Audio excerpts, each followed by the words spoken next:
Good morning, everybody. I hope everybody's having a good day. I'm gonna let you know now. For some reason, every now and then my camera freezes. I don't know why. So hopefully that won't happen. But here we are, week two. Interesting. I'm actually trying to get a little bit more formal as to like we talked about last week when I showed you my mirror board from my outline for the book I'm working on.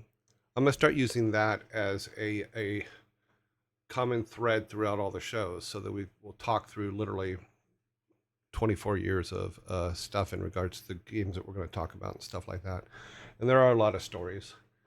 I did spend 40 minutes this morning trying to get our Lost Vikings back to the bubble level, which we were at. For some reason, the Retron 5 isn't saving our progress.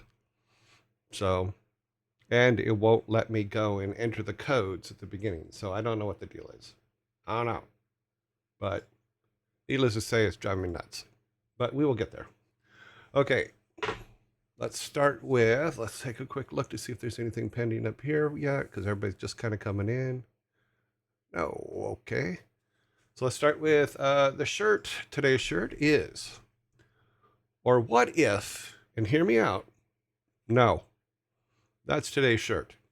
And that is a shirt that we're going to go with today because I think that it's a very fitting shirt. I like it. It gives you a sense of whimsy, yet just says, well, no.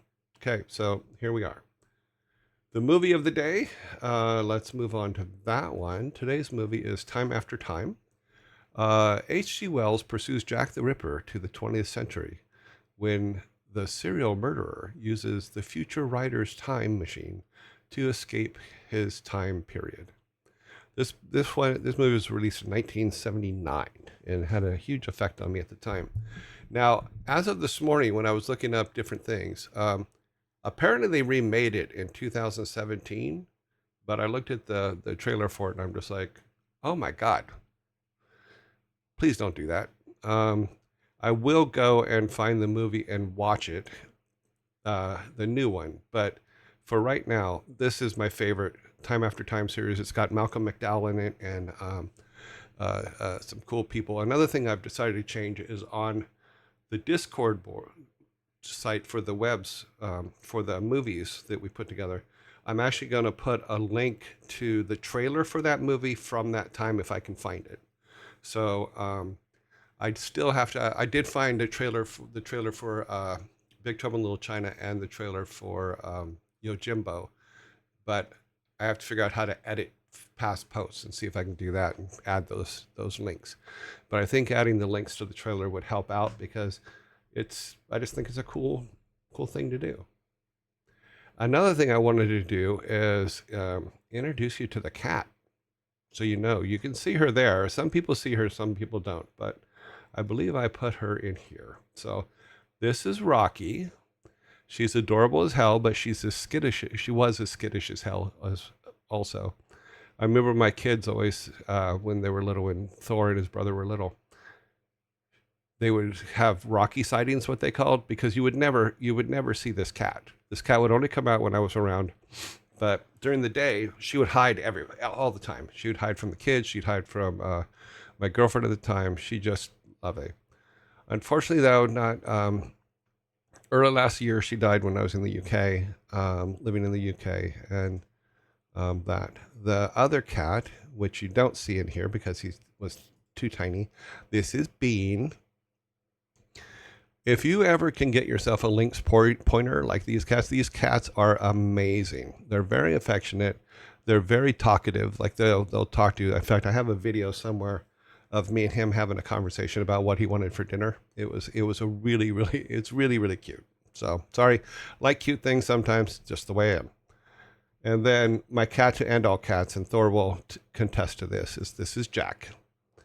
Jack I had for 16 years, and he was found in the parking lot at Blizzard when we came back from E3 one time in Atlanta it was 3 o'clock in the morning, and this little itty bitty kitten, and he turned into a 26-pound orange tabby that was just awesome. He was probably the best. It's like every now and then you get the perfect pet for you, And Jack was a perfect pet for me because he was a big cat who thought he was a dog, and just like just awesome. He was just an awesome cat. Now, now it's time to embarrass the child moment. I'm going to show you a very early picture of Thor at a Halloween party when he was, I think he was under 1.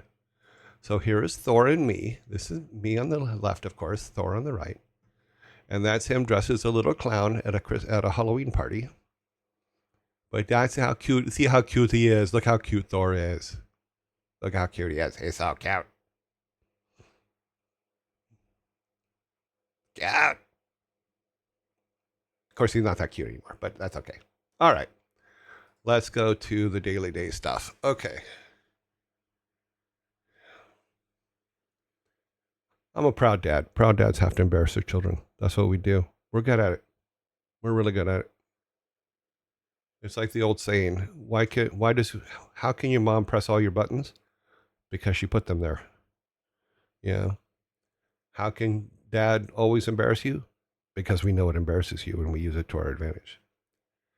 Yes, the Siamese lynx looks like it. The Siamese lynx pointer, because it is a Siamese. I always joked that I thought it was a Siamese and a gray tabby mix, but they're called lynx pointers, but they're absolutely adorable cats.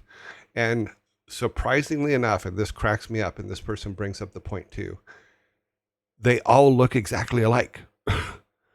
I mean, exactly alike. It's just, as a dad of 4, yes. Yeah, it's fun. Yeah, do it. Yes, we did. Contact the manufacturer. Okay. I have contact with me. As a manufacturer of Thor, we used the best parts that were available to us at the time. I think some of the mods that he put in actually help, but at the time we used the best parts we had available. Okay. So let's get on to playing Lost Vikings. Like I said, I got back to the bubble mode because I just don't know. I like the fact that I can play any game system on this Retron, but the controls, the actual menus and stuff for it, for the controls and where it starts and stops and all that stuff, it's driving me kind of batty because there is times when you want to be able to just go back to the beginning and enter new stuff or enter a code to go to the level you're at, but it just won't let me go back to the beginning and do that. So let's see if we can get past this level. Obviously, I've messed it up a few times now. Yeah, so we will see. Let us jump up here and put the barrier up. Hey, log, come along. So to go on with the stuff we were talking about in regards to stories and stuff like that, let's talk about how, and I talked a little bit about this. I don't remember if I went all the way through it, but I know that everybody asks everything 2 or 3 times. So we're going to go ahead and cover the same ground just a little bit in regards to, oh, I thought he could get away with that. In regards to the story is, at the time I was, in 1990, I was working in Beverly Hills. And driving up there every day, I'd have to get up at like 6:30 in the morning and to be at work by 9 or 10, because anybody that lives in LA knows LA traffic is probably the worst thing on the planet. Or at least, let me rephrase that. It's the worst kind of traffic on the planet until you go to other cities throughout the world.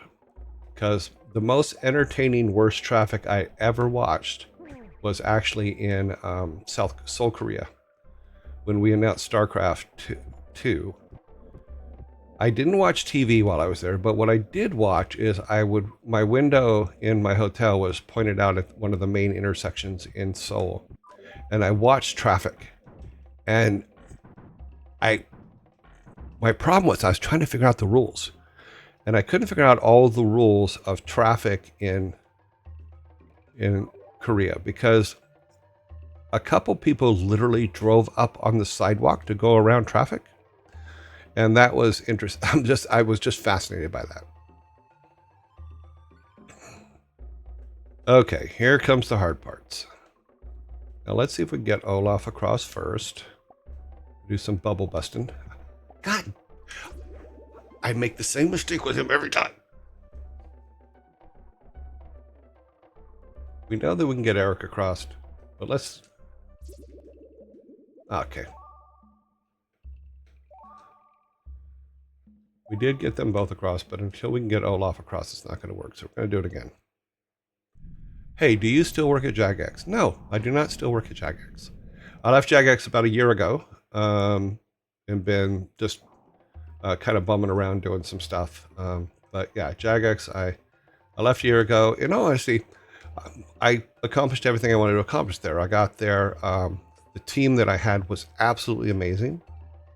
A lot of the people on that team were in the wrong place, or there were all kinds of issues and stuff like that. But it's because it was a very young team, although some of them had been there for a very long time. But we got all the people in the right place. And I told them when I first got there, I go, look, once we get everything kind of settled and get you guys everywhere where they're supposed to be, you're not going to need me anymore, and I'll be more than happy to leave. And that's exactly what happened.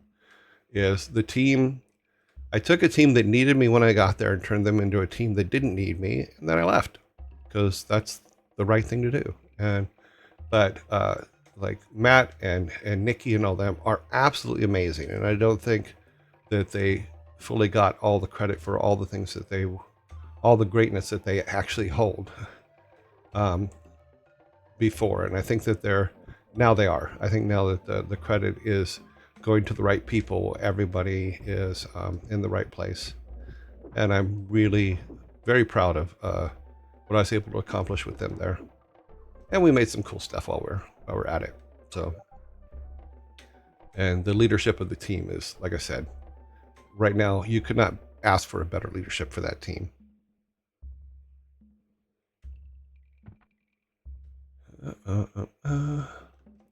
Okay, Olaf. We're going to try this. I caught myself. God. Okay, I'm going to have to treat him like I treat Eric or Balog when Balog's going across. Because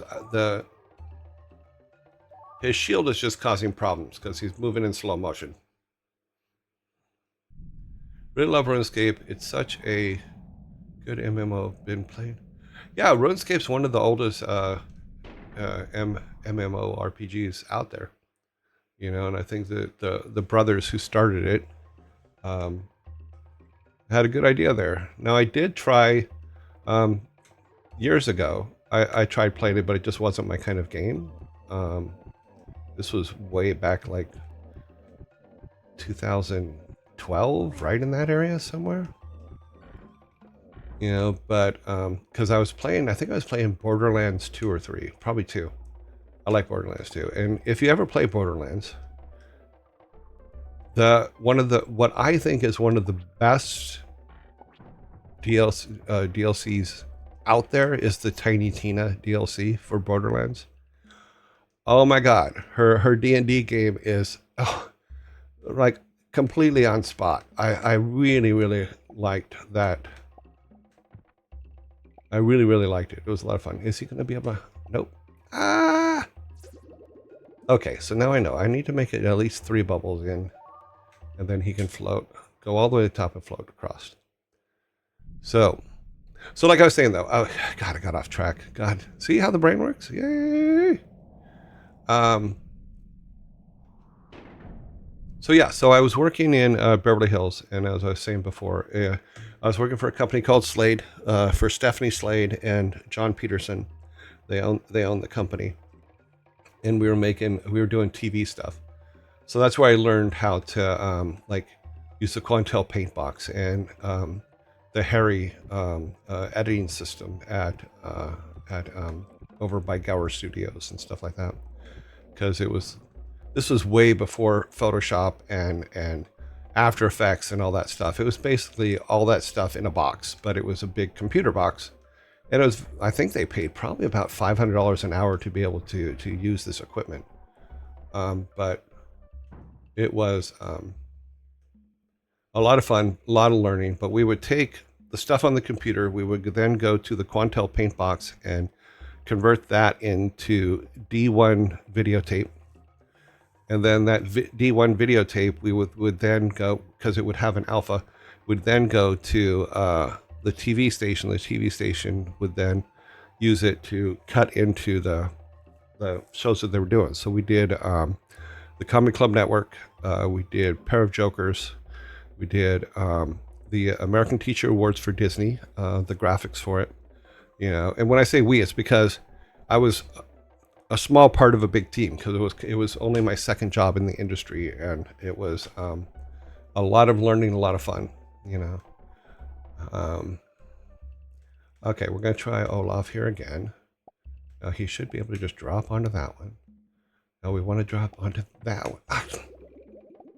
I don't know if you know this, but bubbles are slippery. Let's try something. It may not work, but I'm going to try something real quick. I'm going to take Olaf up to the very top. And I'm going to see if he can float all the way across without dying. Because this is really starting to chap my hide. Yeah, so we were doing those kind of graphics and stuff like that. But in order to do that, I had to get up at 6:30 every morning, drive in LA traffic to Beverly Hills, work, and sometimes work went late because you get working on stuff and it's just meh. So usually get home between 10 and 12 every night, and then turn around and do the whole thing again. And my wife, Thor's mom, said, you really need to find something closer. It is easier to get to and from and all that stuff. And so I looked things up in the paper and was looking for stuff closer, and saw an ad and put on my one and only suit, which was just hilarious, and went and interviewed at this small company. And when I went in there was only 4 people in the office, I believe at the time. There was Alan Adham, who actually interviewed me. There was Mike Morheim and Frank Pierce were in the back room building computers. And then just inside the door at a little computer desk, because it was probably just like 2 foot by 1 foot, was, I believe his name was Anthony Gomez, was there doing artwork, you know, and that, I believe at the time, was the whole team. And I'm pretty sure that was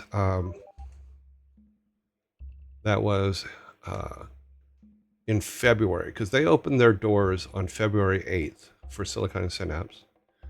And then I believe I was interviewed sometime in February, and then they didn't have the money to hire me until September that year. Okay, let's see what this is going to do. Am I going to die? I'm going to... Oh! You see, if I would have stopped... Okay, now I know. Okay. Let's see if we can still get him across with no problem. You would think I never played. Okay. So I'm getting ready for this this interview, and I'm putting my suit on. Like I said, really terrible gray suit, and it wasn't like a solid gray suit. It was like striped and stuff, and it was just horrible. And Alan gave me shit about it for a long time. And I remember him saying after he hired me, he goes, yeah, I told Frank and Mike, I go, that man has never worn a suit in his life. And he was pretty close to right. I maybe had worn a suit 2 or 3 times in my life, and had no style for picking suits or anything like that. It's like, okay, that's a suit, I'll wear that. Terrible, terrible. And of course we have, and we'd better improve or we're not going to get out of here. That is true. If they'd have more monsters for me to clobber, things would be going a lot better. There are more monsters for him to clobber. They are on the other side of the bubble wall. I really thought that Olaf would have been able to make that from up there. No, people can't stand on him. People can't stand on him. He can't stand on other people. So it's not like we can make him higher. But maybe we can aim for a bubble from this level for him to float on. No, this is the base level. Okay, let's step off. Come on, give me the bubble.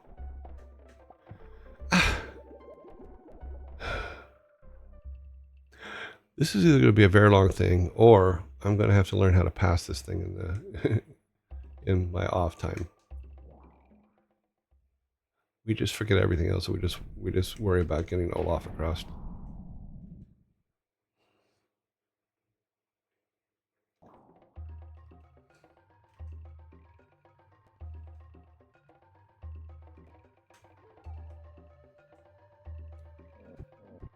Yeah, so I showed up to the interview. I had a makeshift resume that I wrote up because I never really had written up a resume before that. I had written up one for school because they wanted you to write one, but I never wrote one that actually got me a job before that time, and it was only my second job in computer graphics. Or sorry, Slade was my second job. Silicon and Synapse was my third, and we'll talk about my first in the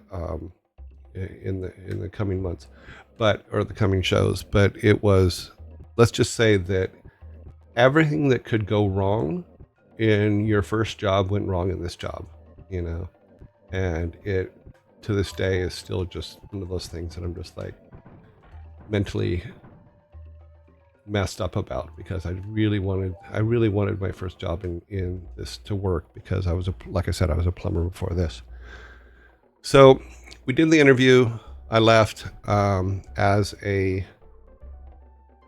Alan said, okay, as soon as we have the financials, we'll hire you. And it took them till September, and they hired me on September 13th, which was 5 days after I turned 30, which made it obviously, for a team that was literally in their early 20s. I think Alan was the oldest. He was 25. I think Mike was, I could probably do the math, but let me just guess. I think he was 24, 23. And I think Frank was around that age too.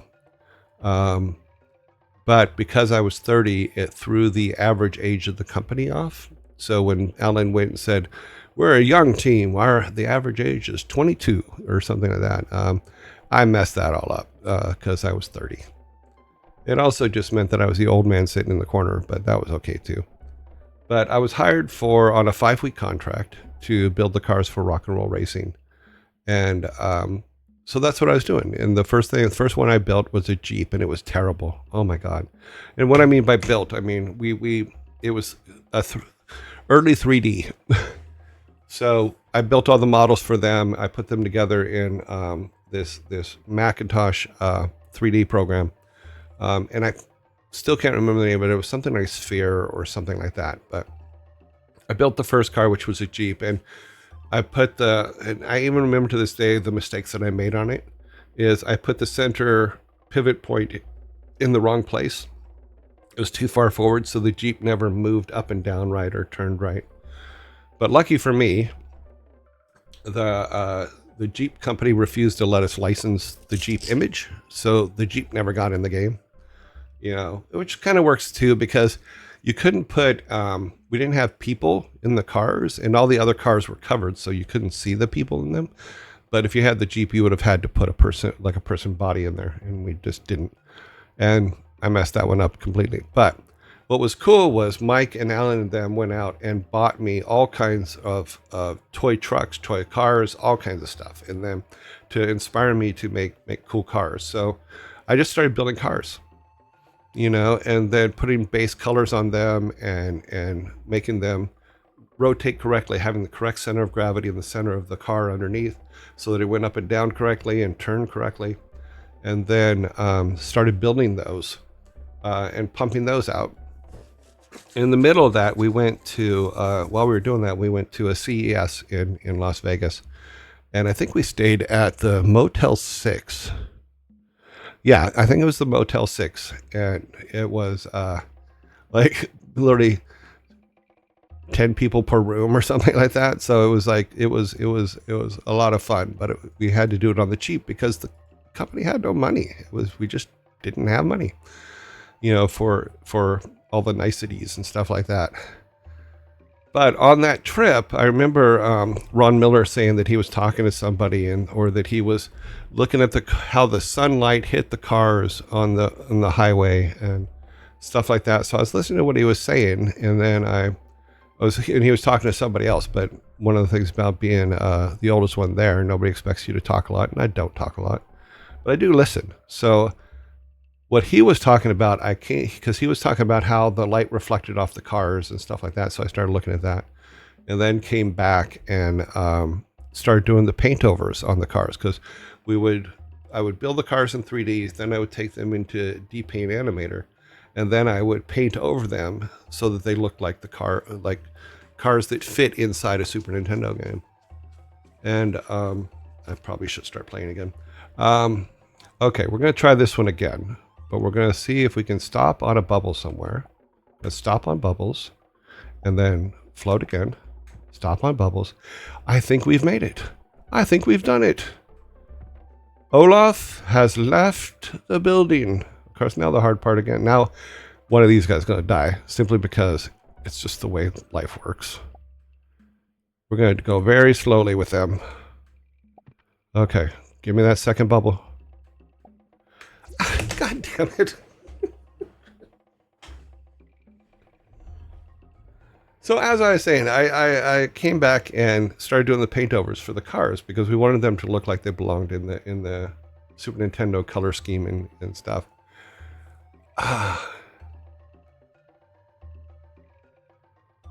Okay, I'm sorry, I haven't been following the chat because I've been yapping. Okay, there's nothing there. All right, let's look on Discord real quick.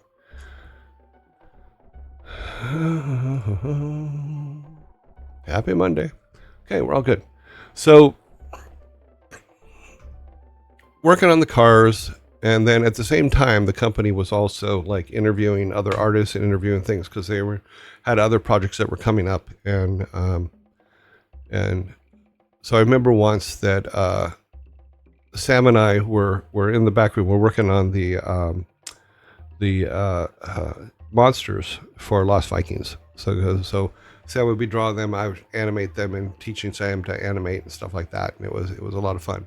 But one guy came in, and he came in, and what we did was I'm getting a little ahead of myself, because there's a reason for the art test. I'm going to explain that first. We had several artists that worked with us, and one of them was a guy named Danny. I'm not going to say his last name, but this guy Danny, and he worked for us for a while.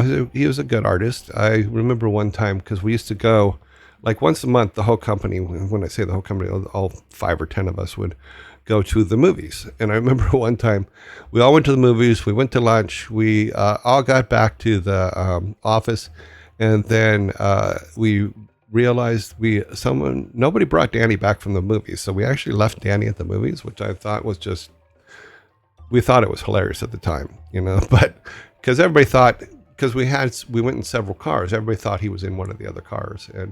But we have left people at the movie theater more than once, but Danny was the very first one. Danny also was sadly one of the first artists that left us, from, not left us as in died, but left us as in from the company. And he had a lot of home issues and just had to leave, to take care of them, and we were all good with that. But one of the things we learned was when Stu Rose was hired, and this is mentioned in Play Fair as well, is when Stu Rose was hired, Alan was cleaning out all the portfolios that people had sent him, and he came across one, and he had it open at his desk, and he was looking at it, and Stu goes, "Why do you have my portfolio?" And Alan's like, this isn't your portfolio, this is Danny's portfolio. That's when we found out that Danny had used Stu's portfolio to get the job. And we were just like, oh my God, why would people even do that? But it was done. But that led to us doing art tests. If someone came in and said, here's my portfolio, we would sit them down and say, draw something, draw any, we, later on, Sam would decide what it is that they would draw. But in the beginning, it was just like, okay, draw something. And one guy came in and he had really good sketch art, all that stuff. And he sat down at the computer behind Sam and I, because we were in a room with 3 computers. And Alan sat him down there and said, okay, draw me some trees and other things. He gave him a list of things to draw. And the guy drew them. And Alan came back and he turned to us. He goes, guys, can you look at this? What's wrong with this? And the tree was brown on the top and the trunk was green. And we looked at it and I'm like, well, the colors are opposite of what they should be. And the guy turns to Alan and he goes, oh, I'm colorblind. Is that going to be a problem? And Sam and I both, trying hard not to snicker under our breath, turned around back to our computers and started working again. And Alan goes, okay, let's go to my office and talk. And we never saw him again. You know, so that was fascinating to me. That made me laugh. Now, along the lines of color blindness is we have to think about, everybody always asks, why is Blizzard stuff so bright and vivid and oversaturated and all that stuff? And it's because Alan was colorblind. And we had to keep bumping up the colors until he could see them clearly. So everybody goes, Blizzard's artwork's always so distinct, even going back to the Super Nintendo games. And it was because we were trying to bump up the colors so Alan could see them, you know. And that's how we got. I knew it. Haha. I worked with a guy who's colorblind, and he used to tell apart ketchup and barbecue sauce by smell. Yep, that does happen. So yeah, but that was always fun. But that is why even with Lost Vikings here, they're so oversaturated. It's very vivid, and it was just to help Alan see them better. Yeah. And I don't know the full extent of his colorblindness, and I don't mean to speak for him, but I just wanted to say this is why a lot of our colors are the way they are, is because we wanted. Okay, come on, we can do this. Yes. Okay, now the other ones. Oh, wrong level. Okay, Eric. Come on. You just got to get you. It's always it. Let me practice with the old Baylog. He should be pretty much the same thing as we just tap, tap, wait for the next bubble. Come on. Ah, it bounces off it. Did you contribute any creative decisions to early? We all did. Everybody worked on everything. Everybody was listened to. Everybody's ideas were 100% part of the conversation always. Because someone asked, did you contribute any creative decisions to early games such as Lost Vikings Rock and Roll Racing, Warcraft, and changed something major? I would say this, in the early years, and you'll see this on the early games, it's Alan chose to put design by Blizzard because all of us had huge input into everything. So he didn't want to just say one person designed it when all of us were pretty heavily involved in it. Imagine would just get all the socks in one color.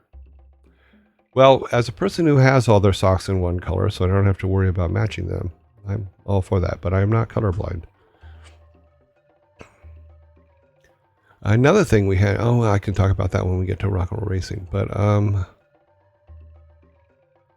so as I was saying is I had a 5-week contract to do the cars for rock and roll racing, and then we stopped and they extended it because we had stopped and made Lost Vikings and rock and roll racing wasn't finished yet. So then we went back to rock and roll racing after Lost Vikings was finished. And I keep having to look up because it gives. I have my notes here. But after my 5 weeks was up, or the contract was up, Alan came and goes, "Okay, thank you," and I go, "Well, there's a stack of art over there that I can do if you want me to." So that's where we got into like battle chess and castles and Dvorak on typing and all those other games that we were doing as ports to keep the doors open. But those of us that were there, we honestly did not know that Mike and Alan were using their credit cards and stuff like that to keep us paid, which we really appreciated once we found out. I mean, but that tells you what kind of bosses they were. They were awesome. I say to this day that I will put anybody up. If you want to work for the best bosses, work for Mike and Alan. The people that are at Dreamhaven are really lucky because Mike's amazing. He was, when I first got there, when in the beginning, he was a very quiet guy who just did his programming and like made comment here and there on the things that he was working on. But he turned into an absolutely exceptional boss, and can't argue that. That's there's a lot of pure love there, and both he and Alan did a lot of stuff to help all of us throughout the years to grow and like just as artists and everything else. It was, can't argue that one. We helped make them who they are, and they helped make us who we were, and we are, and that's a whole bunch of cool stuff. Okay, let's go over here. One of the things we had in the office is, because we didn't have like vending machines and stuff like that, but one of the guy's girlfriends, and I'm not sure which one, I don't remember, but her dad had a business of putting boxes of candy in offices where you would put your money in the little slot and then you would just take a candy bar or stuff like that. The problem is that you're looking at a room full of guys who just are broke most of the time, and decide that, okay, well, every now and then you just grab a candy bar and I'll do it. And I remember Alan coming and talking to us once. He goes, "Look, guys, the company can't afford to keep paying for your candy bars and stuff," because, like I said, we weren't making a lot of money back then. I remember him coming back and going, "Stop taking the candy bars." And I know I did, and I did try to pay when I could, but there were times when I took one here and there when it was like 2 or 3 in the morning and we were working, and just forgot about it, thinking, "Oh, I'll just put it in there tomorrow," and then literally just forgot about it. But but that guy, I give the guy a lot of credit, because the candy guy stuck with us as we got bigger offices and stuff like that, and he was able to add candy machines instead of just a box. So and he's also in all the credits. Like I said, we've put everybody in the credits. The one thing that I've been in a lot of arguments about games, but the biggest arguments ever about games is the credits, and making sure that everybody's getting the credit that they deserve. And the biggest fights that ever happened, in my opinion, were in regards to credits on the games. So there's a really good thing. I don't know if you haven't seen the TV series or the internet series Staged with David Tennant and Michael Sheehan. One of the first couple episodes, they argue about credits, and it's for anybody that's in a creative field that has to deal with some kind of credit. It is a must-see. Oh, that was cool, and it was completely accidental. Good thing I recorded that. I'm gonna save that one. Like, look at that. Oh no, he goes up there. All right, Baylog. Could this be the one? It's got a tiptoe. Just ease your way onto it. Okay. Ease your way onto it. Okay. Ease your way. Oh, that was close. Ease your way onto it. Ah. Come on, give me that middle bubble. Oh, yes. We're going to get right to the end and die. Little bastards. Oh, we're so close. 2 bubbles away. Give me the bubble. Ah. 1 bubble away. Is it a bubble? No, we're just getting high enough. All right. Okay, Olaf. We've been able to do this with you twice. Okay, here goes. He's on his floaters. Give him a race. Come on.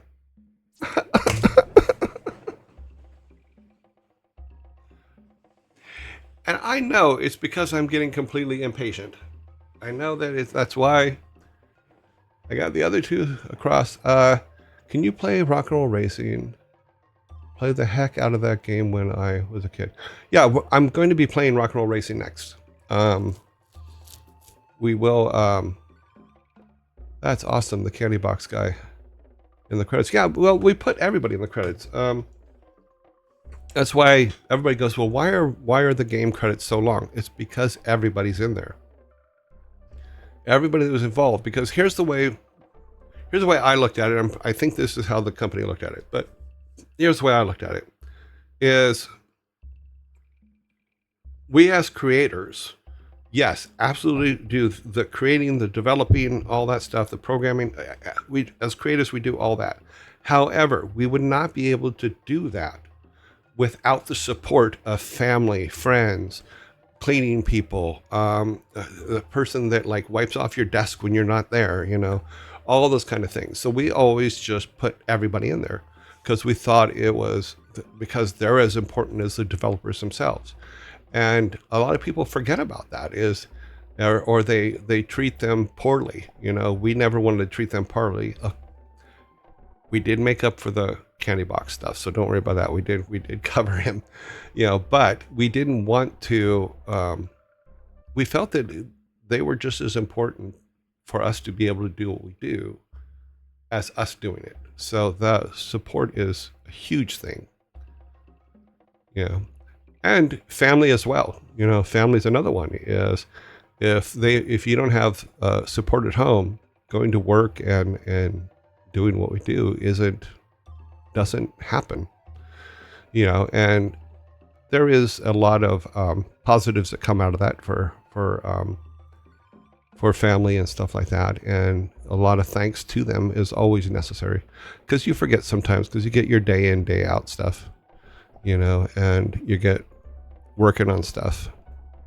I remember a time when I was in the office and Frank came in and Frank was a grouchy guy. He just was. I think he still is. I haven't talked to him in years, but he used to be like the grouchiest 22-year-old, 23-year-old that I had ever seen in my life. And I remember one time he had come in and his complaint was that McDonald's had raised their price of Burger Wednesday from 25 cents, or was it from 20 cents a burger to 25 cents a burger? And he just like, oh my God, so huffy puffy about it. It was absolutely hilarious, but I'm just like, it's a nickel, dude. And he goes, it's not a nickel. Let me see if I can do the voice. Cause my impersonation of Frank is not an impersonation of Frank. My impersonation of Frank is an impersonation of Samwise impersonating Frank. Cause it's so much better. Like, it's $1. It can't be more than $1. I used to be able to go get five hamburgers for $1. Now I can't. Now I can only get 4. Yeah. Oh, too funny. I tell that story a lot better in writing, I think. Oh, well, it's okay. There was another time we were out and we used to have a lunch deal, which was 5 people would volunteer to make lunch for all 5 of them on each day of the month or each day of the week. So on Mondays, I would make lunch or bring lunch for the 5 people. Pat White would bring lunch, I think, on Tuesdays, et cetera, et cetera. But I remember one time Pat Wyatt brought in these pita sandwiches, and we're like, "Oh, cool, pita sandwiches." But inside the pita sandwich was, I want to make sure I get this right. And Pat, if Pat's out there, chime in. But it was a pita sandwich with peanut butter, cheese, and tuna. And I'm like, "What the hell is this?" And he goes, "Well, it's a sandwich I've had since I was a kid, you know." And I'm like, "What? Peanut butter, cheese, and tuna?" But to his credit, it actually wasn't too bad. You know, I'm like, okay, that's what is this? Uh, yes, 4 burgers for $1. That was the special at McDonald's. So yeah, but we would go out, and in the business complex that we worked in, there was a gazebo close to our office door. So we go out and eat lunch there. And I forget and we would basically tell jokes and talk and do all the things you do at lunch, you know. But I remember one time, I forget what was said, but I broke up in the middle of drinking a Coke and literally just sprayed out my nose, my mouth, everything, Coke. And I remember Mike almost throwing up, you know, and had to leave. But Sam had taken that and drawn on the whiteboard the gazebo and me like just spewing Coke all over the place. But and it was hilarious because it was there forever because Sam didn't use a erasable Sharpie. He used a real Sharpie. So that ruined that whiteboard, but it was a firm reminder of just how stupid we were and stupid things that we did.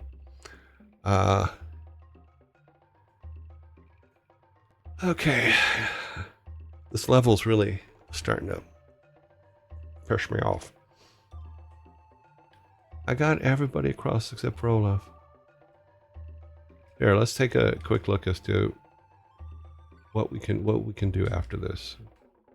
I think we just need to go up here. Okay, there's a key. Do I not have the key? Is the key up here? I did not get the key, did I? I was so concerned about getting across, I did not get the key.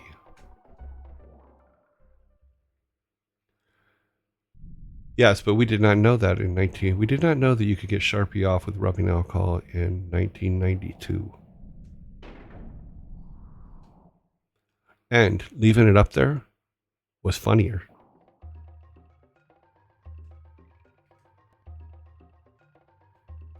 So where was the key? Was it up on this side? Okay. Now I gotta figure out where the key is. Are you the key master? Turn around, snail. Okay. No key here. If it's up here, it's not up here either. Interesting. I missed a secret somewhere.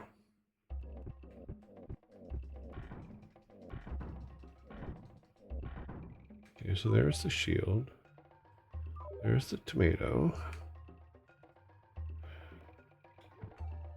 There's no key on this one. There's no places to jump. And the key would be completely visible. We weren't known to hide the important pieces. It was the peripheral pieces that you needed but didn't need that we always hid. It's got to be on the other side then.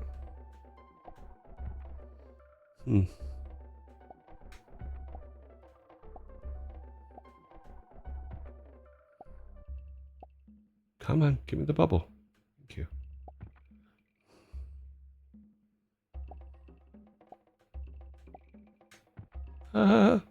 Don't step off.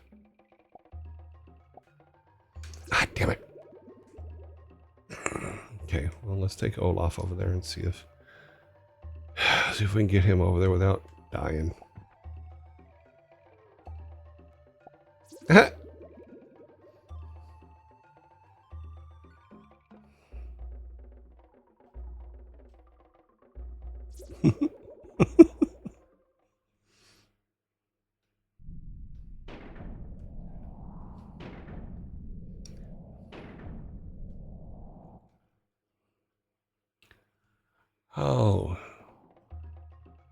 Have art duels on my office whiteboard that have been there for 4+ years. Yeah, that happens. I'm a mom. We learn how to clean all sorts of things. Yeah. Dads usually just go, rub a little dirt on it. It'll be fine. You know? But then again, that's also with scratches and bumps and bruises. And yeah, just rub a little dirt on it. Don't tell your mother. That's another one. But Dad...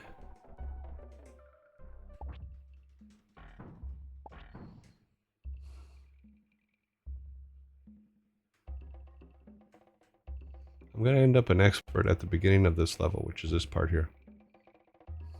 If I remember correctly, this was the hardest level for everyone. I'm going to finish it. I'm going to make it. It's not going to be pretty. Okay, let's do this real quick. Maybe the key. I don't remember if we put a secret here on top. Yeah, my mistake when the boys were little is, are you bleeding? Nope. Okay, you're not hurt. That was a mistake because the first time they got hurt and bled, oh my God. You would think they were dying and they thought they were too. But you gotta love them because they won't let you leave them on the side of the road. They just won't. It's just not how it all works.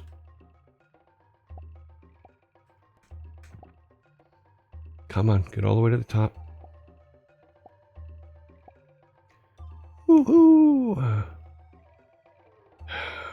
You guys are going, yeah. You did that before. As long as you don't acknowledge the small child's pains, they cannot be hurt. Well, true and false. It says as long as you don't acknowledge the small child's pain, it doesn't. They can't be hurt. It's a if. Because what ends up happening is, God damn it. Talking and playing, probably not the best thing. What ends up happening is with a lot of kids, and you'll see them do this, and they'll look to see if anybody's watching or anybody saw them fall, and then they'll decide to cry or not. So if you don't see it, or if you pretend you don't see it, sometimes they don't get that upset about it. So like Jason or Thor was like that, where he would look, he would fall, he would look around. If nobody saw it, he would jump up and continue on whatever he was doing. But if you looked, if you heard a bump and turned and look, he'd scream like a maniac. And he was like, "Oh God, dude, you're killing me." Okay. I know you guys are probably getting extremely bored watching me continually die and over and over and over again playing this level. I just want you to know that psychologically, it's not doing me a whole lot of fun either. We've been here before. Yes, we have. Will you two please be more careful? You've made mistakes too, Eric. Oh, that was low.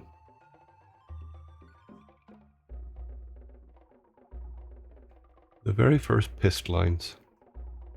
Way back when. They're in every Blizzard game. Heck no, we are having fun. Okay, as long as you're having fun. As long as you're laughing at me dying, I'm all good. Hey Thor Dad, this is the game that inspired my entry into the last Pirate Jam. Cool. Very cool to see you play it. Oh, thanks.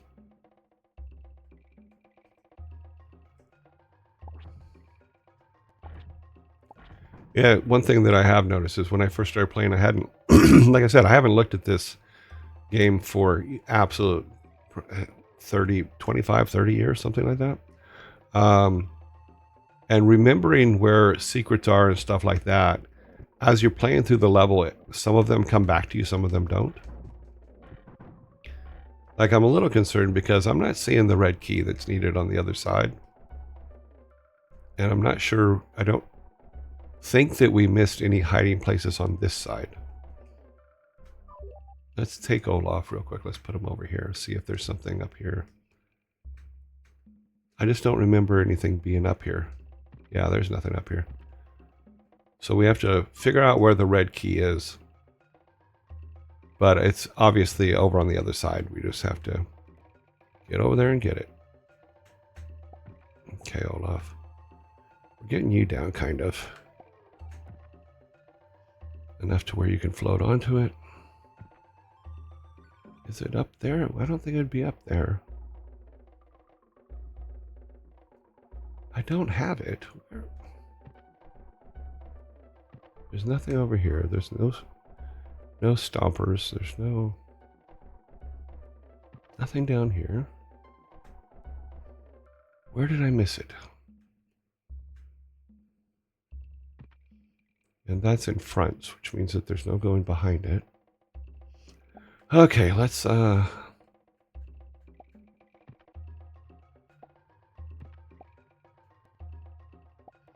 on, give me the bubble.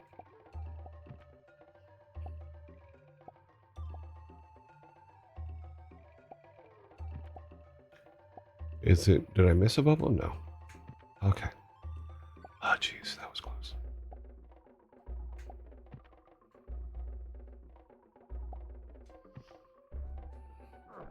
Okay, there's no jump. Oh, maybe I have to. Oh, yeah, okay, that's what it is. Is Olaf needs to get there so that Eric can jump up. Let's see if we can get Balog across and end this mess. I have your stream playing while I'm doing an extreme boring task at work. You're helping me get through the day a bit faster, so die as much as you have to. Okay. Well, I think that it's... Heck no, we're having fun. Okay. I don't have to die. I just keep dying. And now we have two of the three of them over there. And Balog, he can't jump. He's a rock.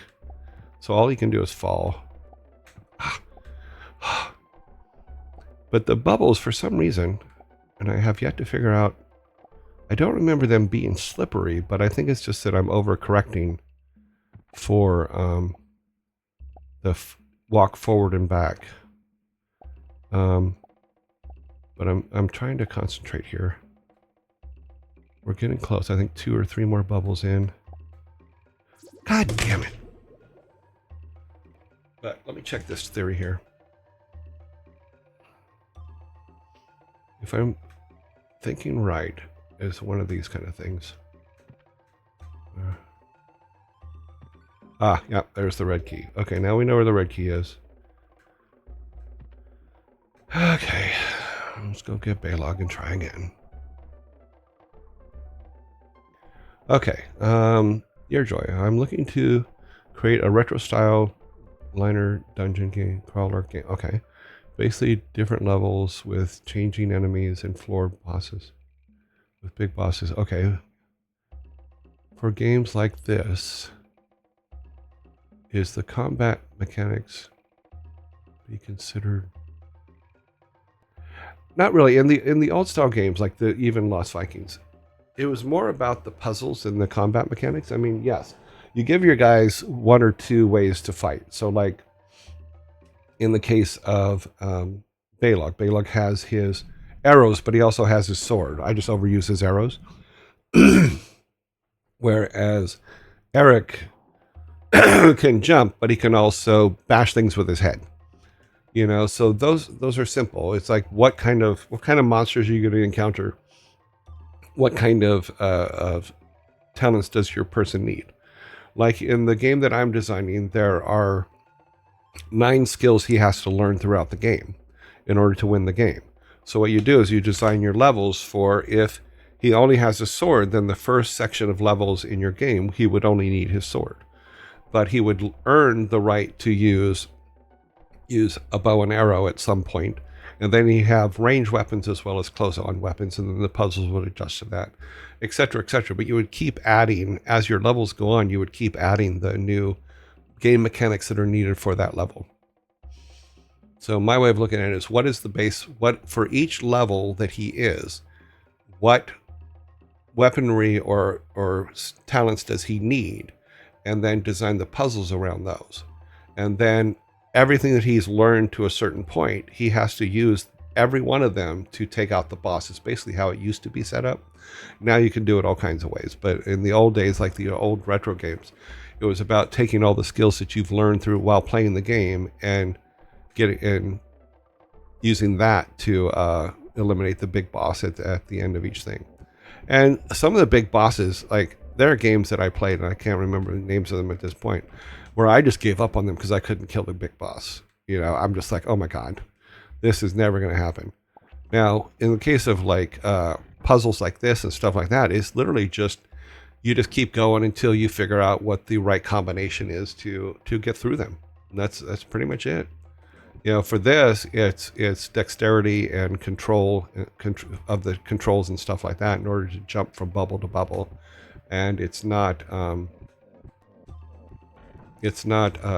much more than that.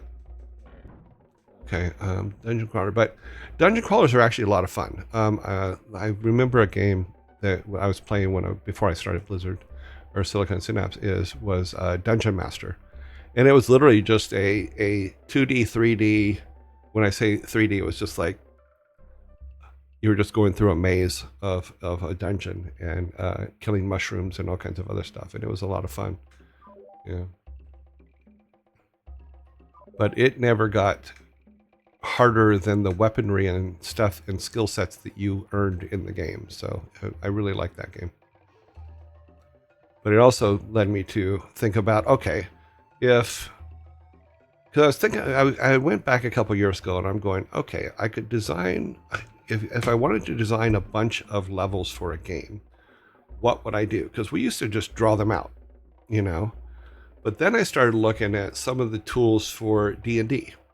So if you look online for some of the tools for D&D where you're building your dungeons or mines or whatever, there's a lot of tools out there where you can build multiple level dungeons and place power-ups and do all that kind of stuff for a D&D game, and then literally take that and use that to design your levels in your game you're making.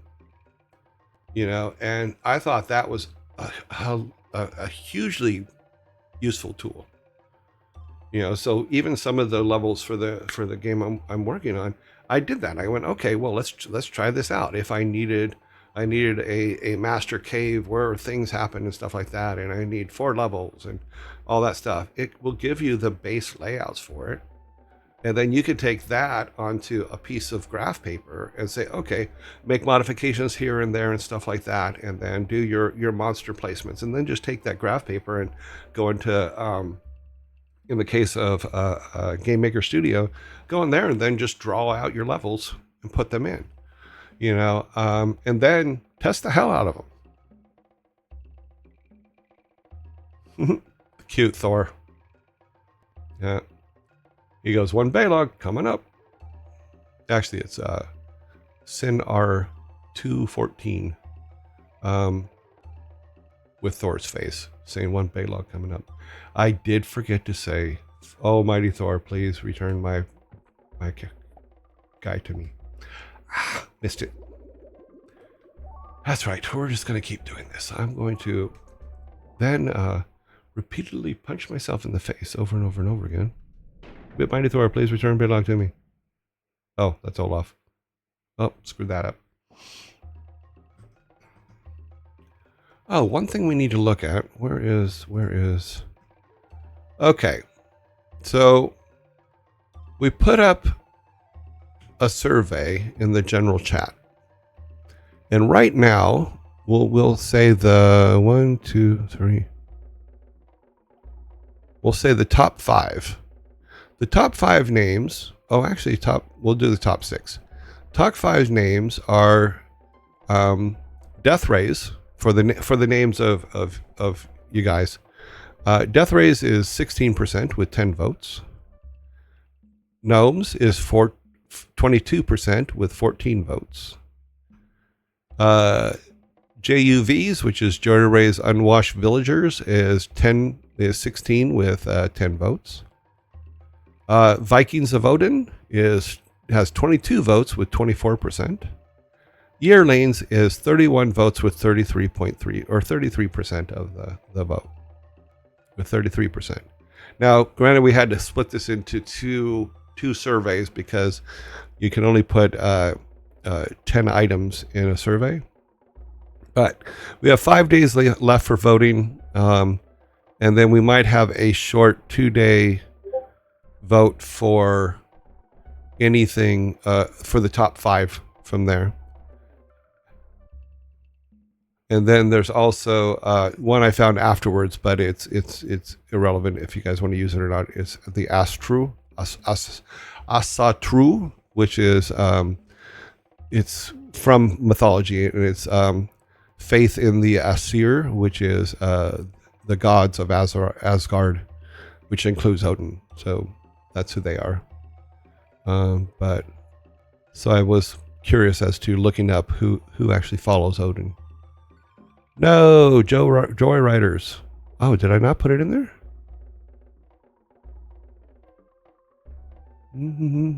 I thought I put it in there. No, it's on there. The Joy Riders is 12%, so it's got 11 votes.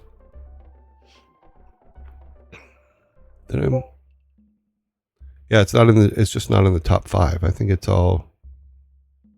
No, it's in the top 5. I just misread it. Sorry, guys. It's trying to concatenate the two surveys together. But I will pick out the top 5 by number of votes on Friday, and we'll just do a quick weekend review next week, and then on Monday we'll announce what the name's going to be. Hey, you did. It's not getting any. Oh, it's just not getting love. That's okay. It's not over yet. There's still 6 days. We still go till Friday. So Friday or Saturday is when the vote ends. So there's still time. You know, we're all good. Yeah.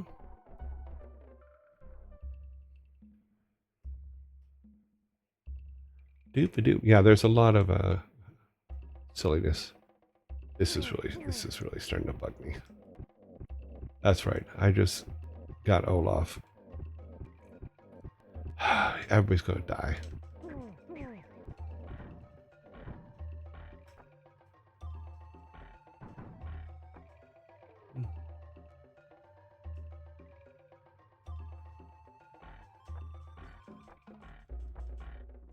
He's too far off the screen.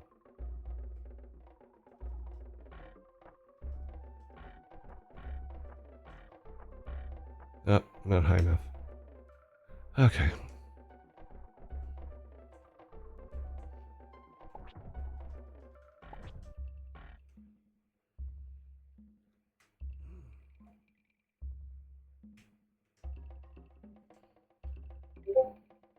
Okay.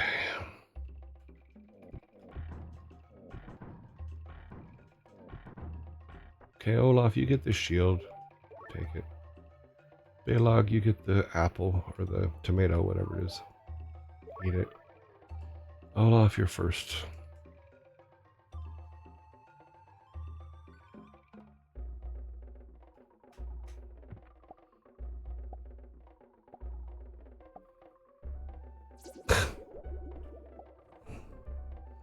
Slow stats at chant. Joy Riders, Joy Riders, Joy Riders, Joy Riders. Reminds me of a song. There was a song way back when.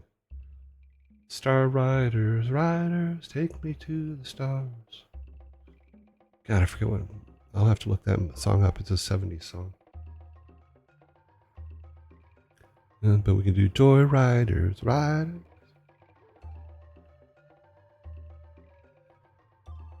I was surprised that Joyroids got 4 votes. Has 4 votes. That one just makes me laugh. Death Rays is up there. Gnomes. Moon Trucker's got 7.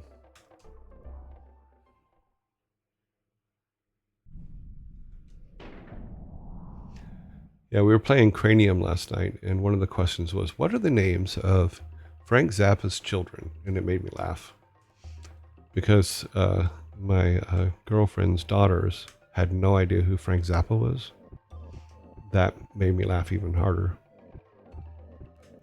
My favorite line from Frank Zappa is, "You may go where the Huskies go, but don't you eat that yellow snow."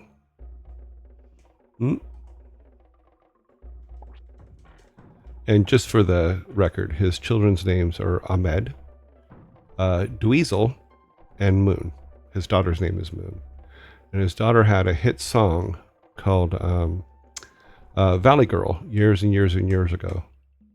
You know, so if you look up Moon Zappa, Valley Girl, that's his daughter. And then Dweezil Zappa was in Running Man with Arnold Schwarzenegger. He was he was one of the rebels with Mick Fleetwood. Meet Fleetwood. That's funny. So they were the rebels. Hey there. Grew up early days of gaming. Loved Lost Vikings. Cool. I just have to be patient on this, and I'm not. I want to get across. Come on. The thing is, the bubbles are 100% forgiving, and I'm non-forgiving. Just done now. Hola, please come back. Thor, send him back to me. Last time I popped, we were talking movies and things. You recommended Altered States. Yes, that's a great movie. Yeah, but I was wondering if you ever done an isolated tank, huh?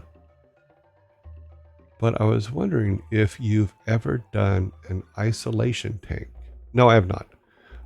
But I do. I've thought about it. I just never have done one. It was not something that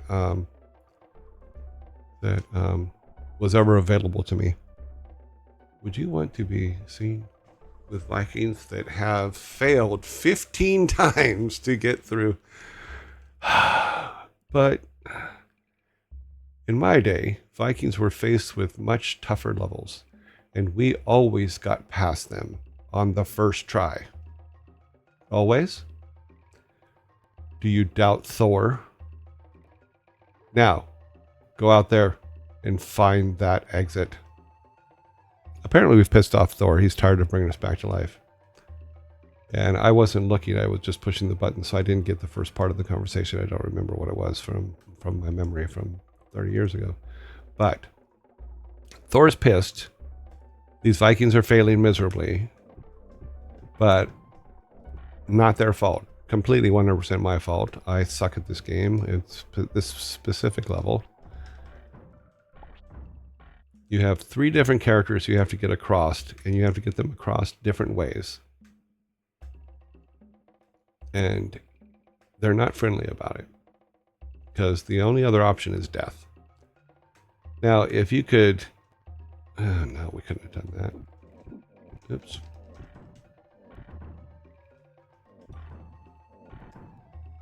And even though I'm grabbing these, they don't really do any good, because you're stuck.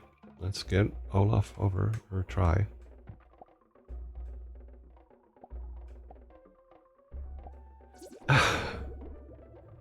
Why do I keep doing that? I know that he can't make it. I keep doing it the exact same way over and over again. That is a sign of stupidity. Oh, mighty Thor, please bring Olaf back to us. Okay.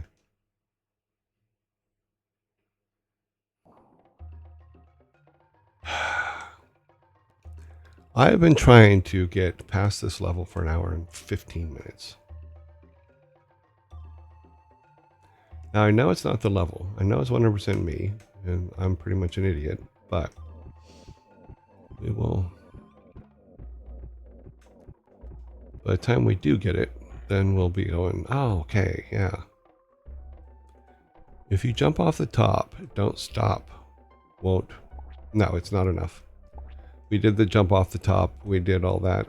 Olaf needs to hit at least two bubbles in order to get across, but for some reason I keep trying to get him to do it in one. You know, but I think he needs 3 bubbles actually, and I keep trying to do it in 2.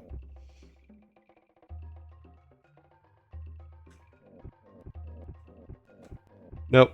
Eric can't jump off the top here and make it all the way across either. So Eric has to get at least halfway through the bubbles, then he can jump. But he can't just jump and make it. Here, let's go have him grab these things. So he has to do a tiptoe through the first couple bubbles. And then he can jump. But the problem is, he runs, he doesn't walk. Here, let me check. Let me set something real quick. Give me just a second. Which I need to turn the fan on. It's getting warm in here.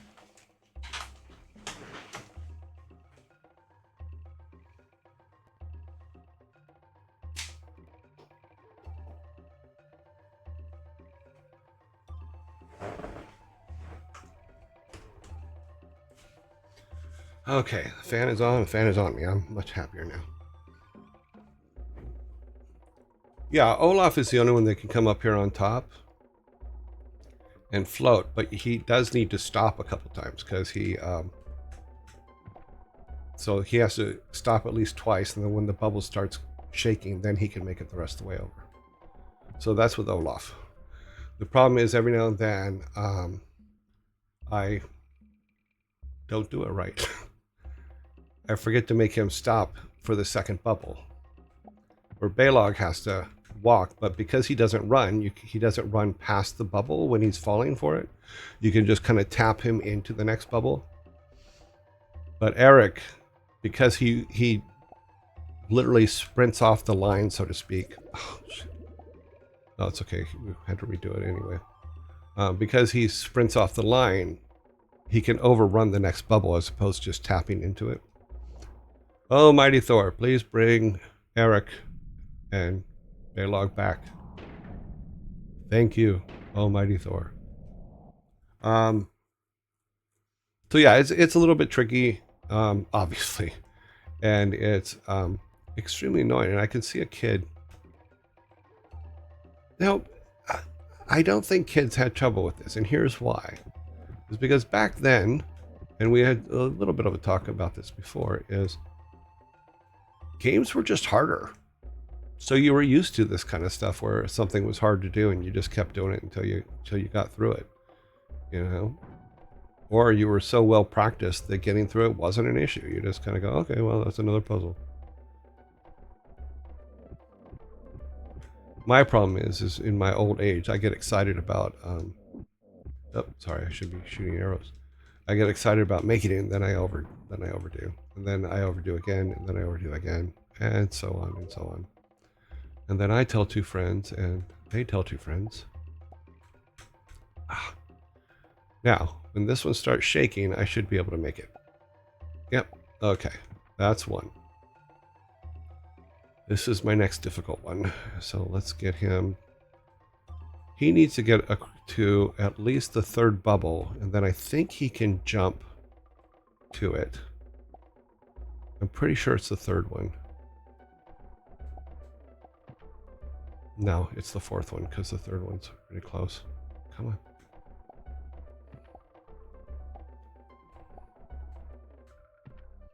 Now, I think that when we get to the top here, he can jump to the end. If I jumped. Damn it. I didn't jump in time for the bubble to... not only were the games just harder, but also even in my era, PS1 onward, is that if I had a game, that was it. That was the game. I couldn't just go on... Oh, that's true. You were stuck with the game you had, and you just had to keep playing it over and over and over again until you got it right. And it was not easy. For a long time, though, I just sucked at games when I was younger. But after going back and playing some as an adult, friggin' hard. Yes, they are. They are indeed. My mom had a rule. We're not getting something else until I see credits. Oh. I like your mom, but I also don't like your mom. Well, for us, I mean, when I was a kid, there were no at home video games. You had to literally go to the arcade and you just play pinball machines. You know, we Asteroids was a huge one when it first came out because there was nothing else out there like it. Oh, Mighty Thor, bring him back. Thank you.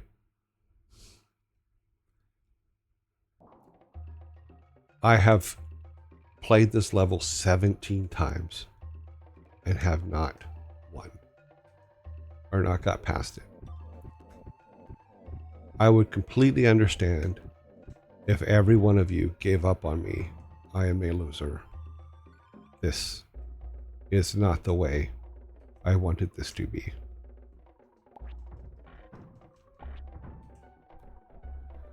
Oh, damn, man.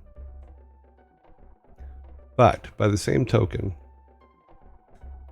it would probably give Alan Adham a good laugh because I remember he used to bring levels to me, and I've talked about this before, where he would bring levels to me and say, okay, play this. Test this. We're testing this one today.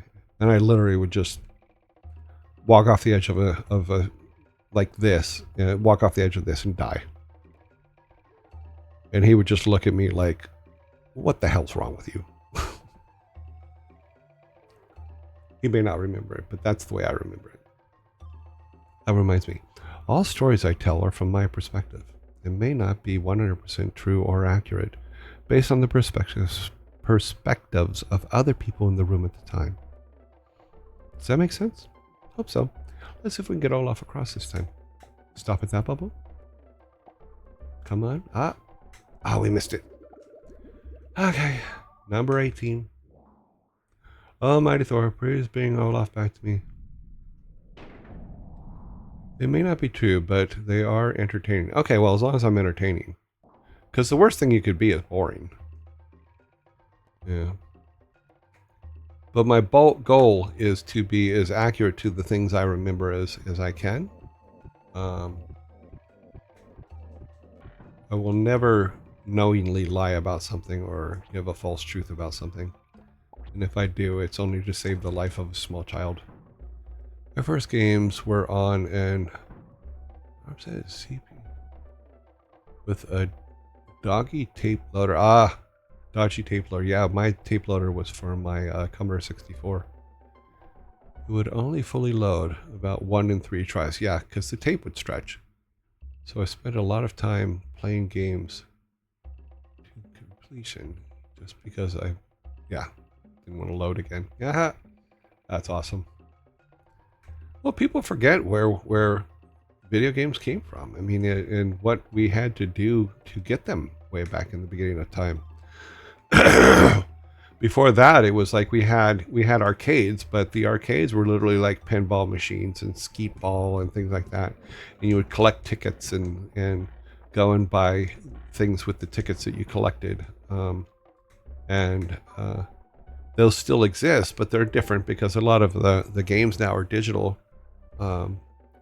If you go to things like a Dave & Buster's or stuff like that, that's kind of the vibe, but it wasn't as much of a I don't know. Dave & Buster's always feels like it's more of a nerd nightclub, for lack of a better way to put it. Let's see if I can do this real quick.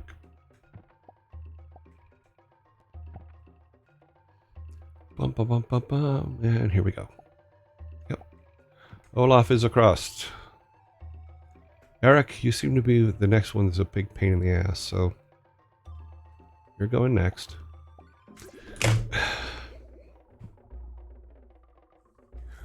Is there someone that can come here and play this level for me? Because we're now at 20 tries here.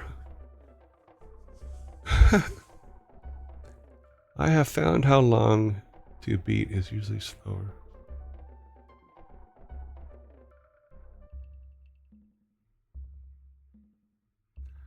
You may have made this level too hard. No, like I said, at the time, it was hard. I think it's only too hard because I'm just not used to playing Super Nintendo games anymore. Oh, Mighty Thor, please bring Balog back to us. Thank you. But 20 times now. Or 19. I think we're at 19 or 20. I'm sorry I'm misreading all of the 15. Maybe sometime we'll go back and I'll kill myself 15 times after I get through this level. Because we really want to get to the next level. And I'm sure that you guys are just like, geez, dude. Call yourself a professional? Yes. I'm a professional game maker, not a professional game player. Haha. Haha. You can do it.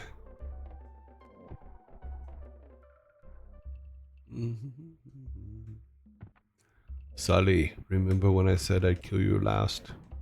I lied.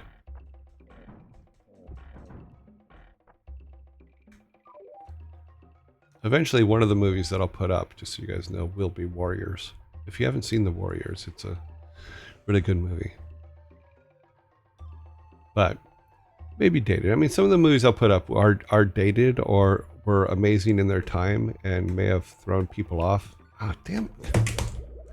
Okay. The next time, I'm not going to be talking while I'm playing.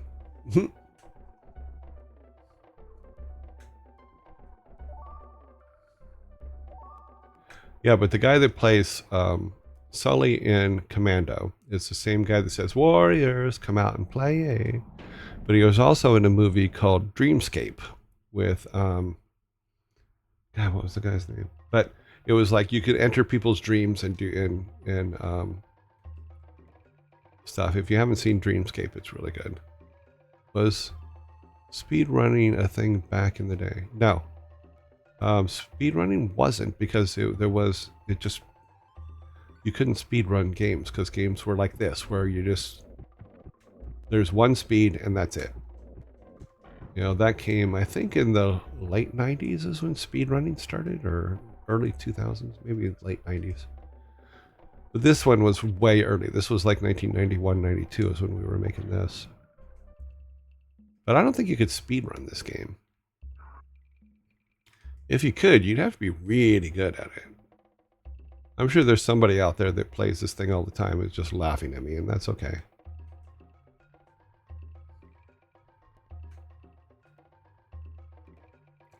You also had to think about the fact that most systems, and that was including the 386 computers that we had, they weren't fast. Okay, have you played the Warriors video game? No, just I like the movie. I didn't ever play the game. The bottle guy from Warriors is also in Twin Peaks. Yes, he's also in, he's done a lot of movies. In fact, I think, if I remember correctly, I think he died last year. I may be wrong, though. Eardoy, do you remember a specific pattern for Pac-Man that you could do? Pac-Man was not my game. Pinball machines were my game. Pac-Man was, but I had friends that had that pattern down cold. They could do it every single time. I had a friend that just like ate that stuff up. What is your view on speedruns that use glitches? I mean, my theory on glitches is this: it's technically a dev mistake, but use it to your advantage if you can, until they fix it, which normally they do. If they know about it, they fix it. Game, not movie. No, I have not played the Warriors game. What's your favorite pinball machine? I've talked about this before. Is the Tommy machine, which came out after the movie Tommy came out, was my favorite pinball machine. Okay. I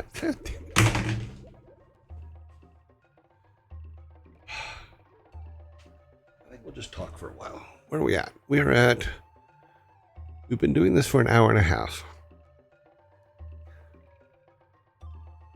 I promise you that I will be able to get this level done at some point. At this particular moment, I'm very frustrated with it. So we will be chatting for a little while, since we have chat as part of the thing that we're doing. Let's see what I got over here. Let's see, we want things for early.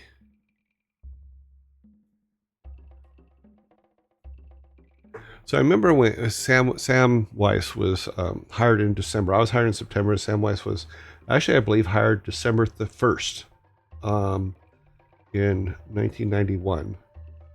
And Sam was a character. Back then, he didn't have his big long hair and all that other stuff, but he looked more like Bob's Big Boy, which I always made fun of him about. But huge talent when it came to art and stuff like there. Oh, there's okay. What's this? There's about 57 recorded runs for the Lost Vikings, and the fastest time is a minute and 12 seconds. Oh my God! For all 35 levels or whatever it is. Well, I forget how many levels it is. Look, how many levels is it? There are 42 levels. Wow. Oh no, 38 levels because the 42 include the Sega ones. 1 minute, 12 seconds. I'm going to have to find, if there's a video of that, I'm going to have to find that and look at it.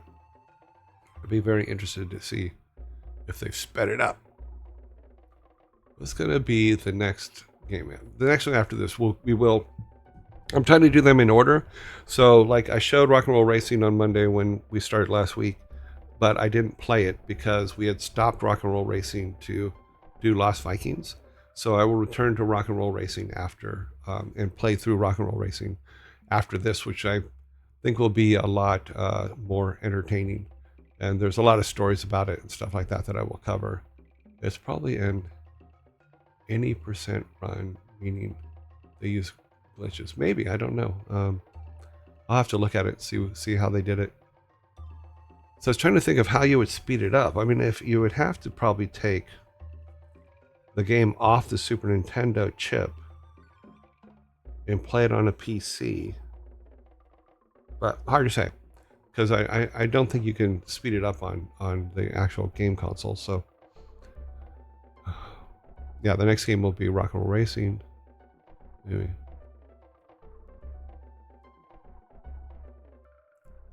Sorry. Sad too many people do not know who Bob's Big Boy. Yeah, well that is true. Some people. Let me see if I can. There used to be one right down the street from the office, and I used to tell Sam he looked like that. And then he started growing his hair out, and when we were roommates, he his hair was getting pretty long. But if you ever have to roommate with Sam, do know this: he draws on everything. He used to draw because when we were roommates, he was working on perfecting eyeballs, different kinds of eyeballs and stuff like that. So he drew them everywhere on toilet paper, on the kitchen counter, on you name it. It had an eyeball on it. It was very funny.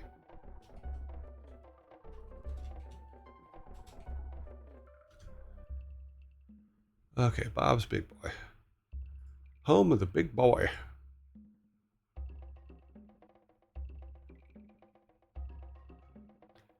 Let's see if we can find one that looks enough like him that make you laugh. I just need one of the statues because Bob's Big Boy used to have statues out in front of the in front. Oh, here we'll just grab this one and look at this one. Let's see if we get a full screen of this, and then I will plop it over. Nope, can't do that. Can't do that. Do. Can't touch this. Let's save. Save image. Throw it in the image file of just photos. Save. Let's go over to our screen grab room. Let's just replace that one. Let's turn that one off. Let's add another image. And then we'll just go here and say, okay, Bob's Big Boy. Show photos. Bob. So this is what Sam used to look like to me. Was a Bob's Big Boy. If you ever had a Big Mac, the Big Mac was a copy of the Bob's Big Boy, which was a sandwich. But to me, Sam always looked like that with his short hair. So it always made me laugh. So That was Sam. But I remember when oh, where am I at? Okay, when Sam first came to us, his mom was real sick, and I remember that she had died, and I felt really bad for him. And at the time, he drove a black Ford Mustang, and he can probably verify this story. But what I remember of it was he had it was his birth. It was his first birthday after his mom died, and he had said before that she absolutely just did not like this car in any way, shape, or form. But I think it was either his first birthday after or her first birthday after she had died, and he pulled into the driveway, went into the house, was doing a bunch of stuff, looked out the window, and his car was on fire. He didn't know why his car caught fire, but his car caught fire, and it pretty much ruined his car. But it was always he always joked that it was his mom saying, "I don't like this car. You cannot drive this car anymore." So I always thought that was a fun story, you know. And I don't remember if I had met his mom or not before that, but he always talked very highly of her, and yeah, she was very special to him, and I think that was awesome.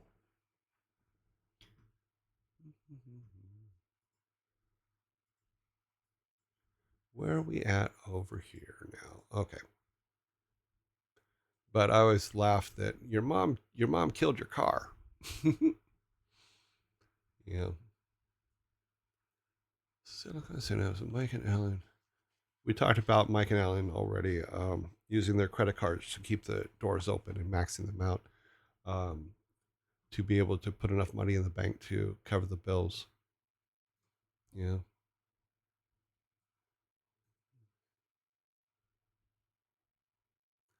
Okay, we're gonna probably cover. Let's cover one story where we have to use the baby book. I don't know if you guys remember, but I had mentioned that there's going to be some stories where I don't want to out someone on something, but I want to be able to tell the story. So right now, I need a boy's name. So let's see if we can find a boy's name. Let's see what section are we in? Boys. Okay, where are we at? Something blipped. Yes, I know that you guys said that I could turn this off, but I actually like leaving it on. Oh, thank you for sending the speed run. SNES in 47 minutes 36 seconds by, well, that's 47 minutes 37 seconds. That's not a minute and 12 or whatever the guy said, but that's okay. Okay, so we're going to use the name, let's see, Quinlan. We're going to use the name Quinlan. It's spelled Quinlin. It's Irish, and it means strong. So Quinlan, let's tell the story of Quinlan. So Quinlan used to work for us, and he used to, and as new people came in, like we would go through the interviews and stuff like that. But what would happen is every time a new person started, Quinlan would take them to lunch, and in that lunch, he would talk to them about all kinds of things. Talk to them through, oh, okay, I was like that. Talk to them about what their ideas are for games and do all that kind of stuff. Then Quinlan would come back, and then they come back from lunch, and the person would be, we would set the guy up to do his whatever job it was that he had. And then Quinlan would go into Alan's office and say, "Oh, I had a dream last night." And then he would start spewing all the ideas that whoever the person starting that day had, you know. And we caught wind of this and started realizing it was going on after a while. And then we kind of started backing away from that person or doing things where we wouldn't speak our ideas in front of that person, in front of Quinlan, unless somebody of authority was in the room, so to speak. So we would only put our ideas up when it was in groups, like group talking things, not when you were alone with that person. And then you wouldn't, we would help protect each other not to be left alone with that person, to be questioned about ideas and stuff like that. But we knew what was going on. I don't think that Mike and Alan ever were aware of this because in the early days, we didn't talk about stuff like that. You did what you had to do. You were doing your job and having fun, you know. But so that's one. And Quinlan is still out there and still doing things. Hopefully, he's not doing this anymore. I'm hoping that he grew out of that. But there was a lot of times when we just kind of went, dude, we know where this idea came from, you know. But there are people like that, people that are out there that will run and jump and stuff like that.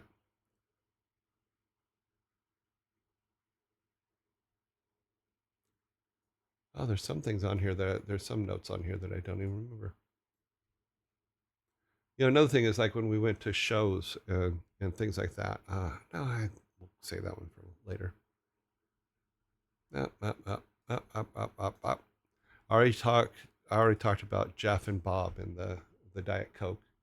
Bob was a programmer, and Jeff was the Jeff. Bob was the at the time was a rock and roll racing programmer, and Jeff was the he was our Mac programmer, our in-house Mac programmer. And Jeff literally would show up every single day with two big gulps of Diet Coke and then 2 liters of Diet Coke, and then he would proceed to drink them before lunchtime. Which, yes, it's Diet Coke, but the caffeine level was so high that he would literally just be sitting there vibrating at his desk for the rest of the day.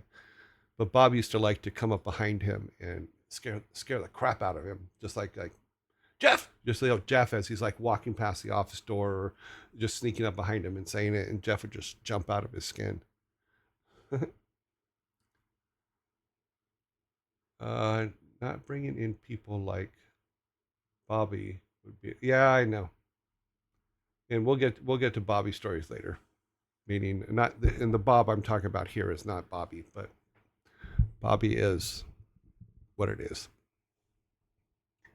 Uh, yeah, Jeff. I don't know what happened to Jeff, but he was a pretty decent Mac programmer, because one of the things we did is we always tried to do Mac versions of our games, but but that came later when we did Warcraft. But the back then it was we were doing ports to Mac as well, and I think Jeff was handling those ports. So for things like Dvorak on typing and stuff like that, because back in around this time with Lost Vikings, there were a lot of things going on. So like we had Lost Vikings, we had Rock and Roll Racing. We were working on converting Battle Chess and Battle Chess 2 to Windows 3.1.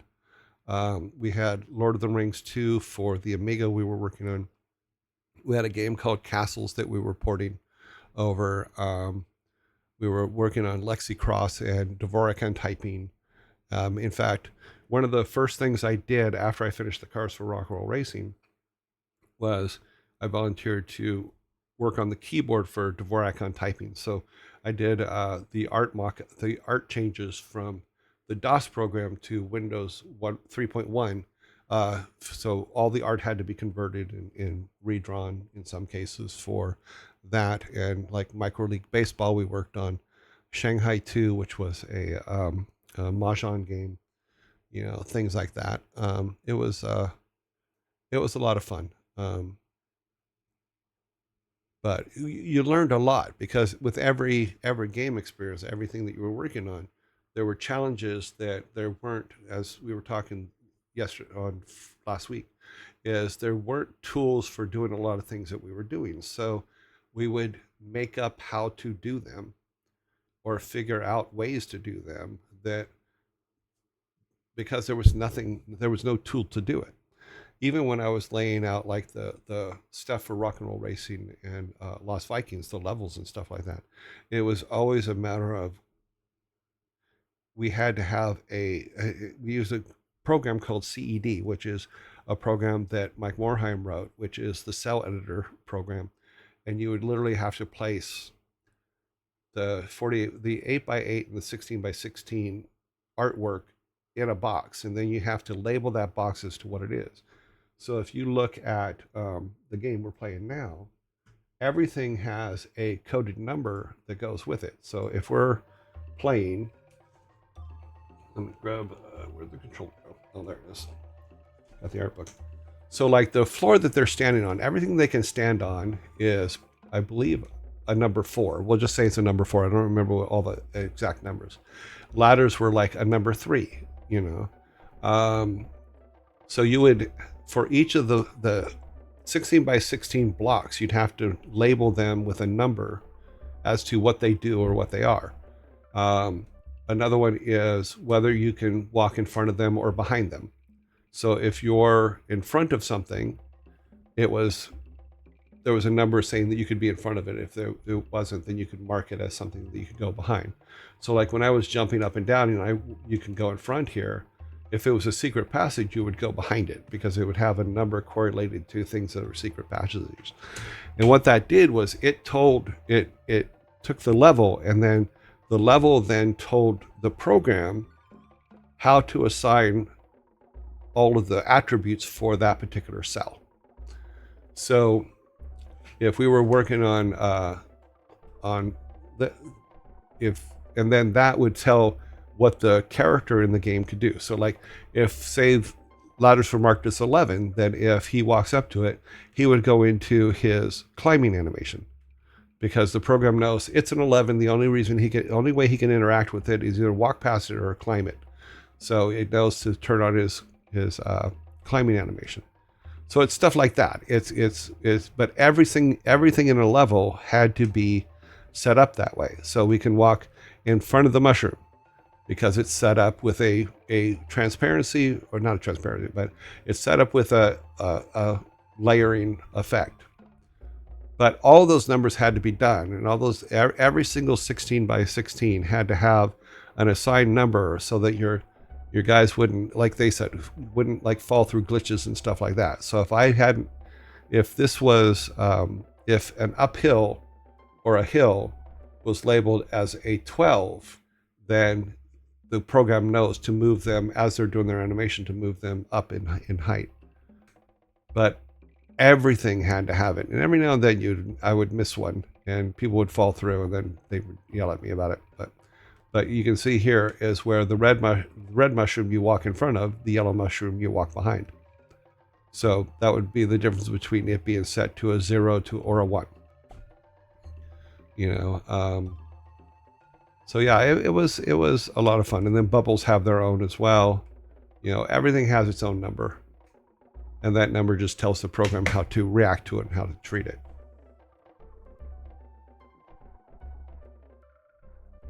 Yeah, Brian Fitzgerald. Yeah, Brian Fitzgerald was the one that did the conversion of WoW originally, but the Warcraft originally to Mac. I'm pretty sure we ended up buying his company and just had a Mac team on site after that. So I remember one night Bill Roper and I having to go out at 3:00 in the morning to go check on the Mac version of Warcraft or Warcraft 2. I forget which one, but it was like a 3:00 in the morning thing. And that's when Brian was working out of his garage, and where I'm like, it's the first time I had been out there, and Bill didn't want to drive out there alone. It was like 2 or 3 in the morning. And I'm like, looking around, I'm like, dude, I'm seeing cows. Where are we going? He goes, oh, we're almost there. Don't worry. And then I'm like, dude, I'm not seeing anything. Are you taking me out in the middle of nowhere to kill me? And he goes, no. But it was a fun trip. And we got out there, and Brian showed us all the stuff he was working on it, because he had, I think that at the time that Bill was the producer for the Mac version. If I remember correctly, that's why he was going out there to check up on how they were doing. But Brian and and oh God, what was the other? I think the other guy's name was John, and if I'm wrong, please forgive me. But they literally, he had an office set up in his garage, and that's where he was doing all the Mac conversions from. I thought that was pretty cool. And then he ended up coming into the office, and we'll probably talk about some of that stuff later. Yeah. Jeff and Bob and Diet Coke, got that. Desk of Death. Okay. In the early days of Blizzard, when you got hired, the first thing you had to do was build your desk. And they would buy the desk and all that other stuff, but your job was to sit in the middle of the room and build it. So there was one desk that for the first couple years. Yeah, it was the first couple years. Anybody that sat at this desk ended up leaving the company or being fired or whatever, you know. So Sam, on the bottom, underneath the desk, we drew. He drew a skull and crossbones under that on that desk, so that anytime we were moving, no, you would know if you got the desk of death or not. So every time you moved in a new place, and we moved in a new place because we moved offices quite a few times, but you would check the desk they put at your place where you're sitting, and the first thing you do is check to see if it was the desk of death, and if it was, you would change it with somebody else's, you know. But the desk of death ended up eventually becoming the intern or new hire desk, I forget, because we were all just like, I'm not using that desk. I'd rather sit on the floor. I'll sit on the floor and draw my art. I don't care. I'm not using that desk. But I don't know what happened to the desk. I think at one point during moving, it just fell apart, you know. But the desk of death was always funny to me, you know. But that was still, yeah, that was before WoW was the desk of death, but it carried on into 131, which is where I think it ended up finally just falling apart.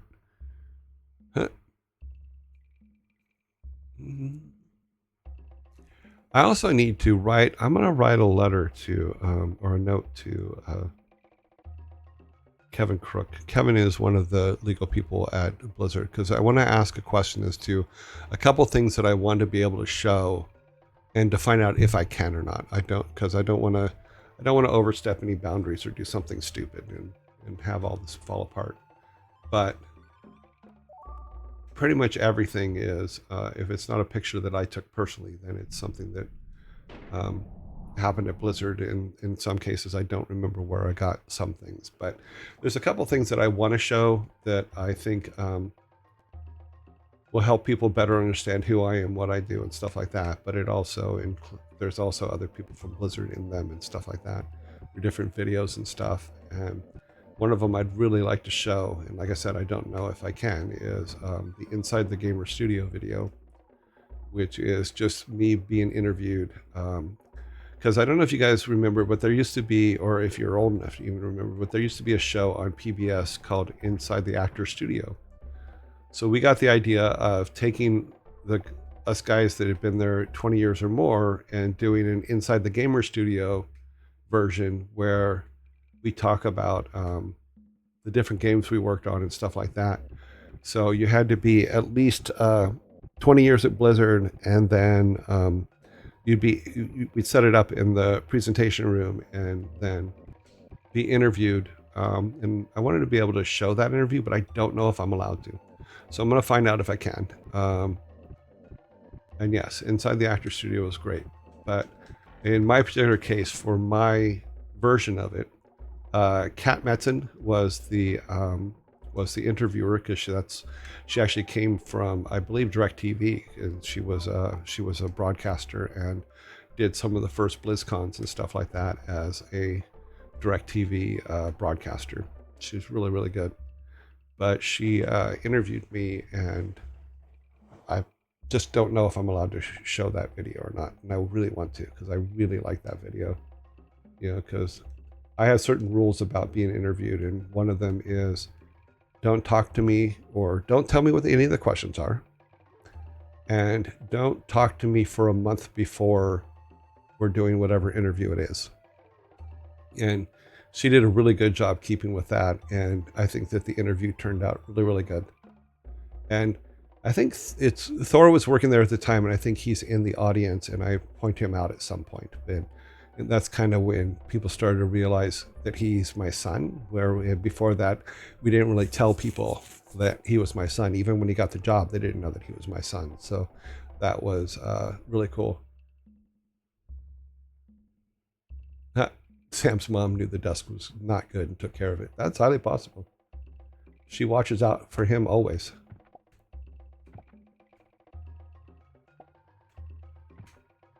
Come on. You got this. Yes, you do. That's one. Okay, Eric. Just slow the hell down.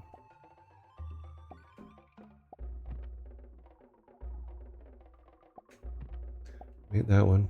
Come on. Can I jump from here? Yes! Okay. Baylog, you old sucker. Okay. This is a slow stepping. Don't be stupid.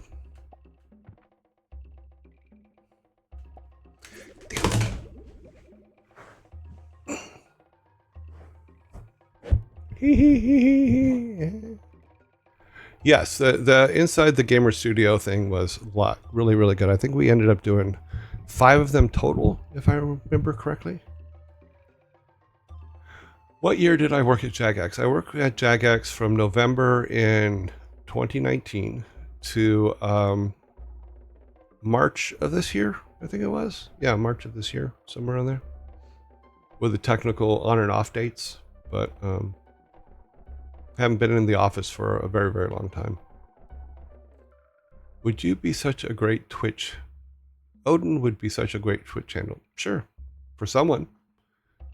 But I'm your joy. You got this. Yeah, you keep saying you got this, but I don't. I obviously don't. Aw, damn. Yeah. We're now at 21 tries. There's no point in trying to go ahead. The goal is to just, oh mighty Thor, please bring Eric back to us. Or, oh, Baylog back to us. I forgot what order they're in. Okay. We believe in you. Okay, thank you. I appreciate it. At this point, I am finding it hard to believe in me, but I will get this.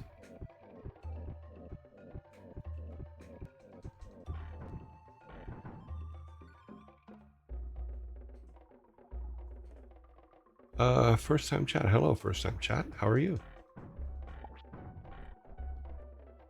And what are those? Oh, they're little dinosaurs. Cool. The All-Father Odin. We know he ain't throwing bubbles that fly. This time you won't die. Oh, wow. Prayers. I get prayers. Odin gets prayers.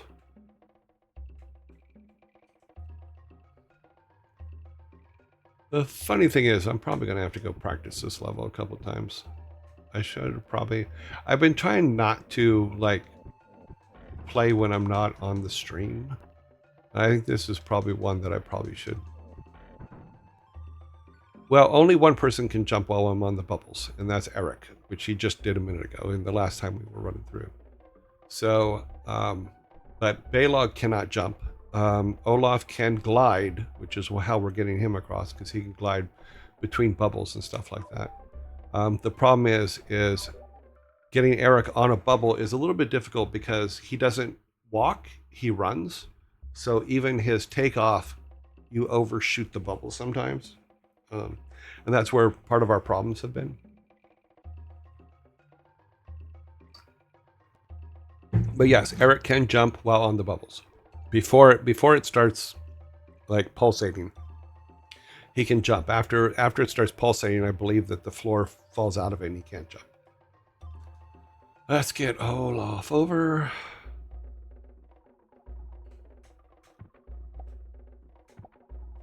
So with Olaf, it's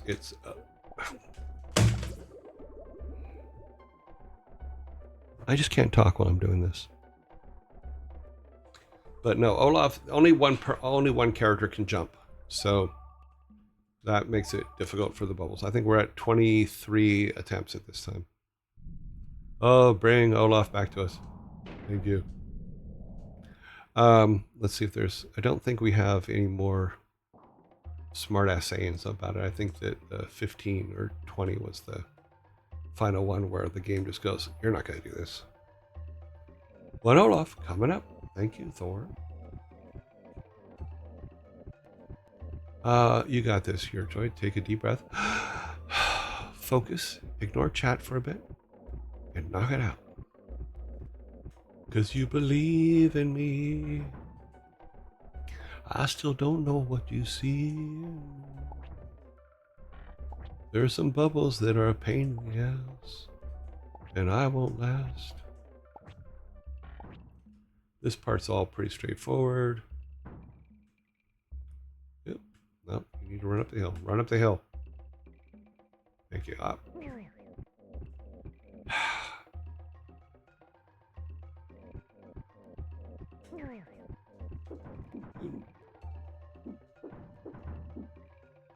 You eat that. Olaf, you eat that. Not that it matters, because when you die in the bubbles, you just die altogether. All your life force goes away. Let me check this here before we kill ourselves here. All right. Also, could someone tell me if, because I can never see on my side for some reason whether the YouTube version actually started. Let's go. Yep.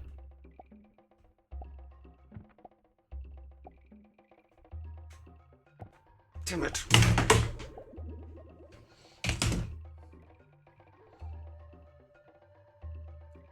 I have 29 more minutes on this stream. I'm going to spend 29 more minutes watching you, showing you guys just how horrible I am at playing these things. I'm sure that there's some old school Blizzard people, the old Silicon Synops times. Oh, Mighty Thor, please bring Bela or Olaf back to us, that are laughing their asses off at this. And I'm okay with that. Laugh all you want. But 20 plus times, I think we're probably, I'm just going to say we're at 25 times. I don't know how many times we're at, but a little bit much. A little bit of just like, and I know that I could call Thor and say, Thor, please play this level for me, and he would like probably cut right through it like a butter knife, you know. But the rest of it, like the base game, I'm having no trouble. It's the bubbles. This bubble level's always been a bad one for me, and I'm obviously willing to prove it at least 25 times in public.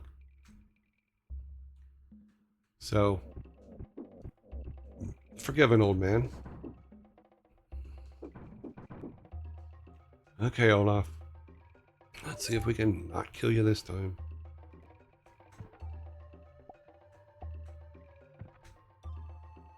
Okay, Olaf has made it. That's one. Okay, that's one. Eric, you're next.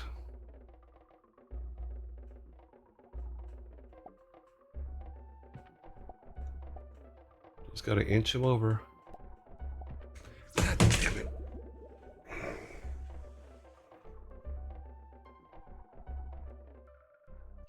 And this is why we make games. To make people feel this way. The cool thing about failing is that you learn something from it. And it's always important to learn something from it.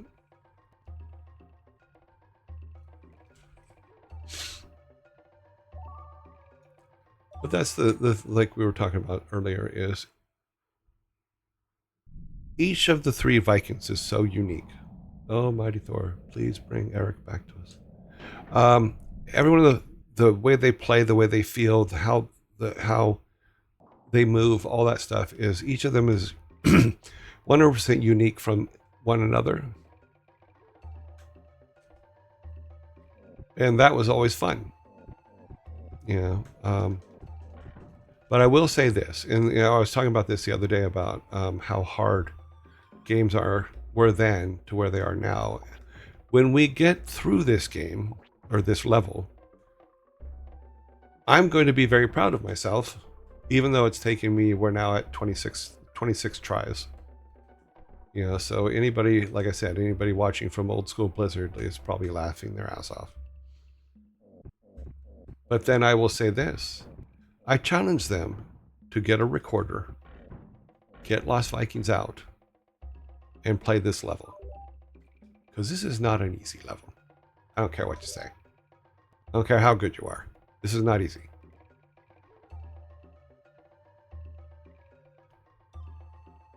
and it wasn't supposed to be easy.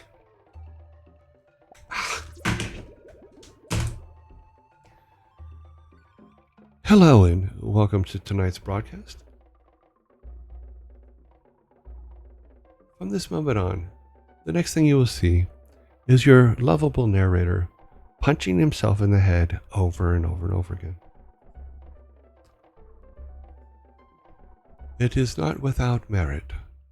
It is well deserved.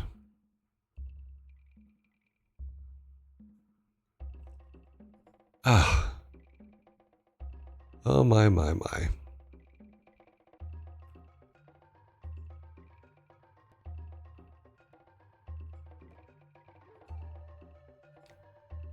So what would you guys like to talk about?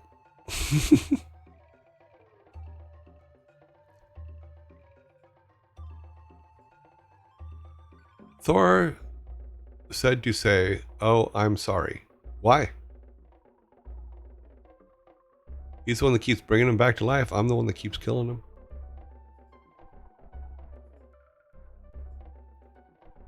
Okay. Colorblind artists. We talk about that. I'm going through my little list of stuff here to see if there's anything else I can talk about because I'm very frustrated with the game right now. Dungeon Keeper. Now, I played Dungeon Master, which I don't know if it even still exists. Let's take a look.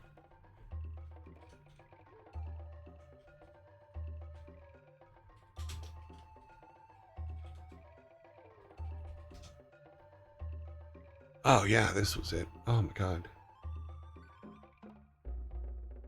Retro Shack.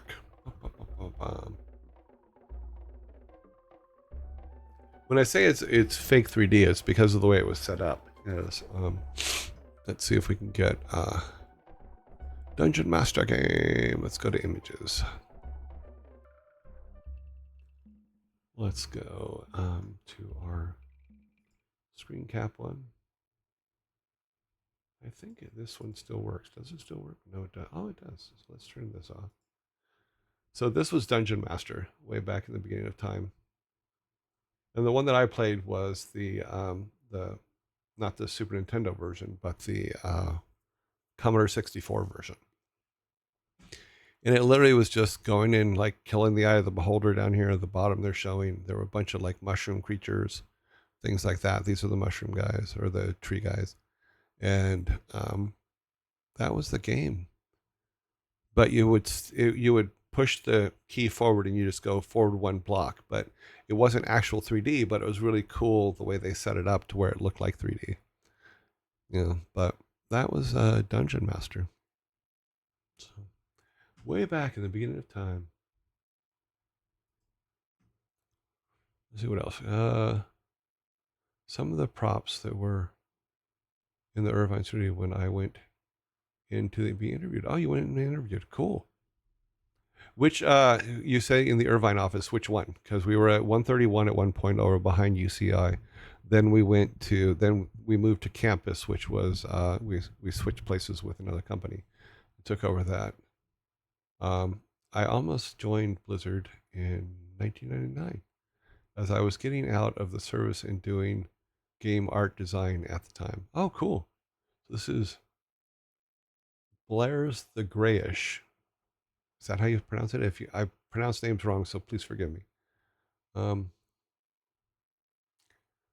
Was any moment during your time at Blizzard where the company was shit? We missed up bad now.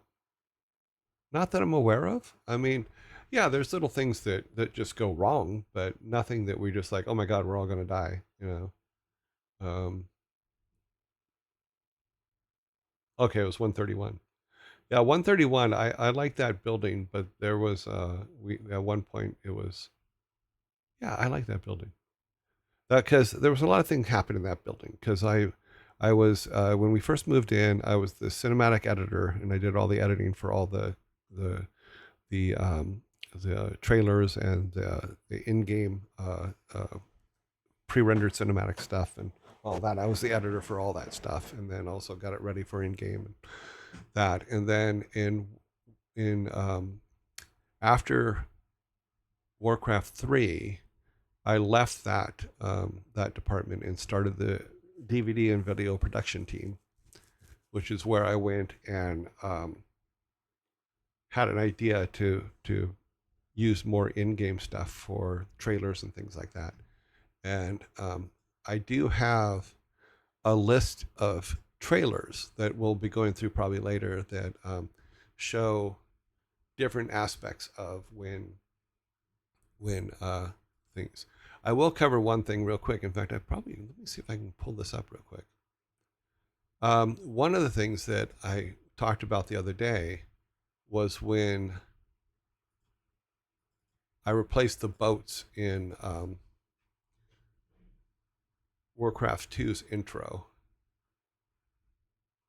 and I found the different versions of it online over the weekend. I was looking, going, okay, well, where is it? What does it look like? Let me see if I can turn the sound down. Let me find the exact spot here,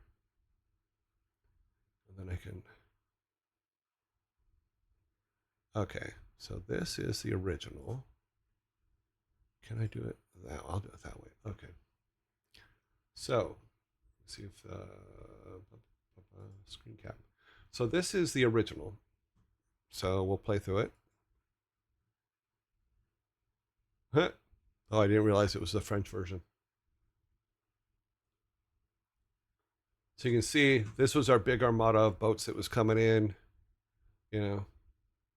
And then when we were doing the battle chest version, I realized that we went from a 486 to a 386 and was able to, let me grab this other thing here. Look at the movie of the day thing first. I do this. Um,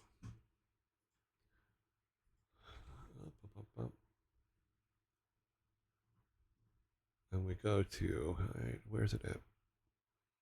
Okay, is that the right one? Yes. So when we went to 486, I realized that the renderings were really really fast, and so I'm like, okay, what would I do to change things? And what I did was I increased the number of boats, and I'm all over the place. Okay, I increased the number of boats, so I found a version with the more boats. So you'll see that there's a lot more boats because that just looked more like an armada to me than what we originally did. And I made that change without telling anybody. And like I said, Alan was the first one to notice that change, and it was when he was playing through. But he goes, more boats. So I'm like, yes, more boats. So that was fun. But I talked about that the other day, and I went out and found the stuff for it. Do you have a recommendation on starting in game dev? I've done one jam. I mean, the thing is, here's my recommendation for anybody that wants to get started. Make it your hobby first. Even Thor did this because he had another job when he started his streaming and stuff like that and started working on his game. But make it your hobby first. And the reason I say that is because even if you haven't been in the game industry, sometimes it's very hard to get into the game industry. And because way back when, and the first question you always ask is, well, what game have you released? That was a big deal. Is did you release a game or not? And a lot of people hadn't. But the next best thing to that is, okay, say you want to be a game designer. My question to you as a prospective hiring manager would be, okay, well, what games do you play and how would you change them? If you've played through a game, what changes would you make to it? What's wrong with it? All that kind of stuff. How would you fix it? Another one would be if you're an artist, it's like, okay, draw me something, but draw me a character that in three different worlds. What would they be in three different, completely different worlds? How would they dress? How would they look? Things like that. But if you make what you want to do your hobby first, you're going to enjoy it forever. Because I took my hobby of game making and doing 3D and stuff like that and turned it into a 33-year career of game making. So I never, and I say this to my new teams. In fact, the Jagex team will verify this. I said this to them the very first day. I want you to wake up in the morning and say, I get to go to work today. I never want you to wake up in the morning and say, I have to go to work today. That's the difference between what I used to call a real job and making games. I get to go to work today. I get to make really cool stuff today. Let's go. I can't wait to get there. You know, so find that niche for yourself. Find what it is that makes it want to do. If you're going in just for the money, you're going to you'll probably get it, but you're not going to be happy doing it. You know, so find what it is that makes you happy and do it, even if it's not in games. You know, as far as this question here, where would I, what, any specific advice on how to produce and meet small goals? It's very simple. Make a list of the goals you want to make. Here's how I've explained it in the past, and we'll use artists as an example. An artist is like a goldfish. They grow to the size of their bowl. So if you give an artist only one kind of artwork to do, he will grow to that size of that bowl and he will keep working on it. You know, if you give them more, that bowl will get bigger, their talents will get bigger. You know, so an artist will always grow to the size of their bowl.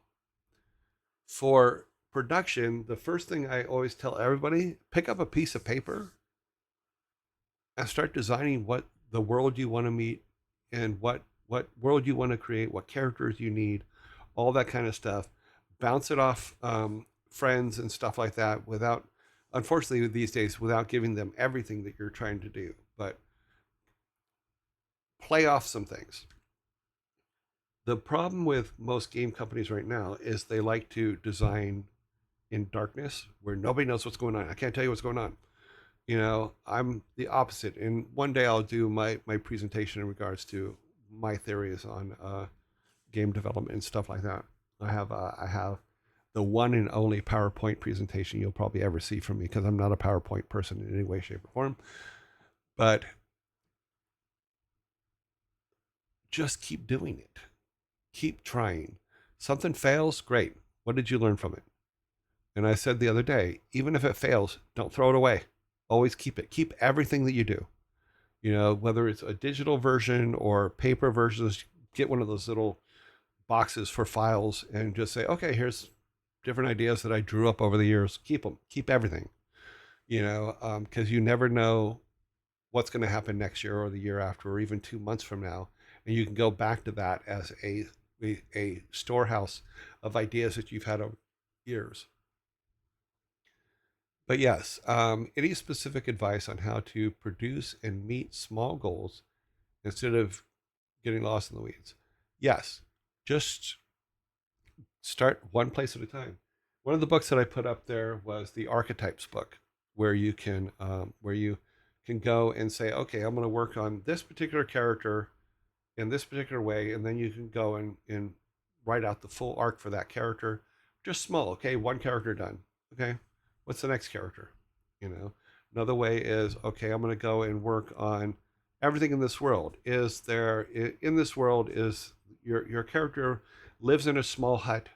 There's a village close by, and these stores are in the village, or these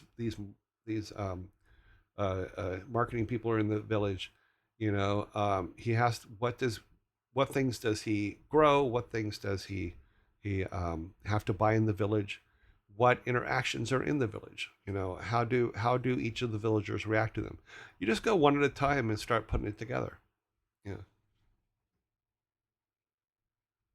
I hope I answered the question. I think I got a little bit off on that, and I off on there a bit. You know, but just pick up a pencil and start doing. You know, start coming up with the different things that you want to do, or sit down and just type it up. But I always like using, as I've shown in the past, I like using books. I just put ideas in these in blank. I buy blank books and I put ideas in them. You know, and then go back to them later. And I have about 15 of those books. You know, and then my game design of the thing that I'm working on. That is awesome thing to say and do for a job. If you can find that. Yeah, I mean, if you can get how if you can get paid for your hobby, that's great. And a lot of game guys do that. I remember when I first started, one of the first things most of my friends say to me when I told them, "Yeah, I make games," they go, "Oh, when are you going to get a real job?" And I always was a little taken aback by that because I'm like, number one, it is a real job. Number two, I'm happy to go to work today, every day. Are you? Yeah. I did not smite them. No. But I just realized I have some of the friends that I had at the time, they complained every single day about their job. I never complained about my job. I couldn't wait to get to work, and that's the best part of it.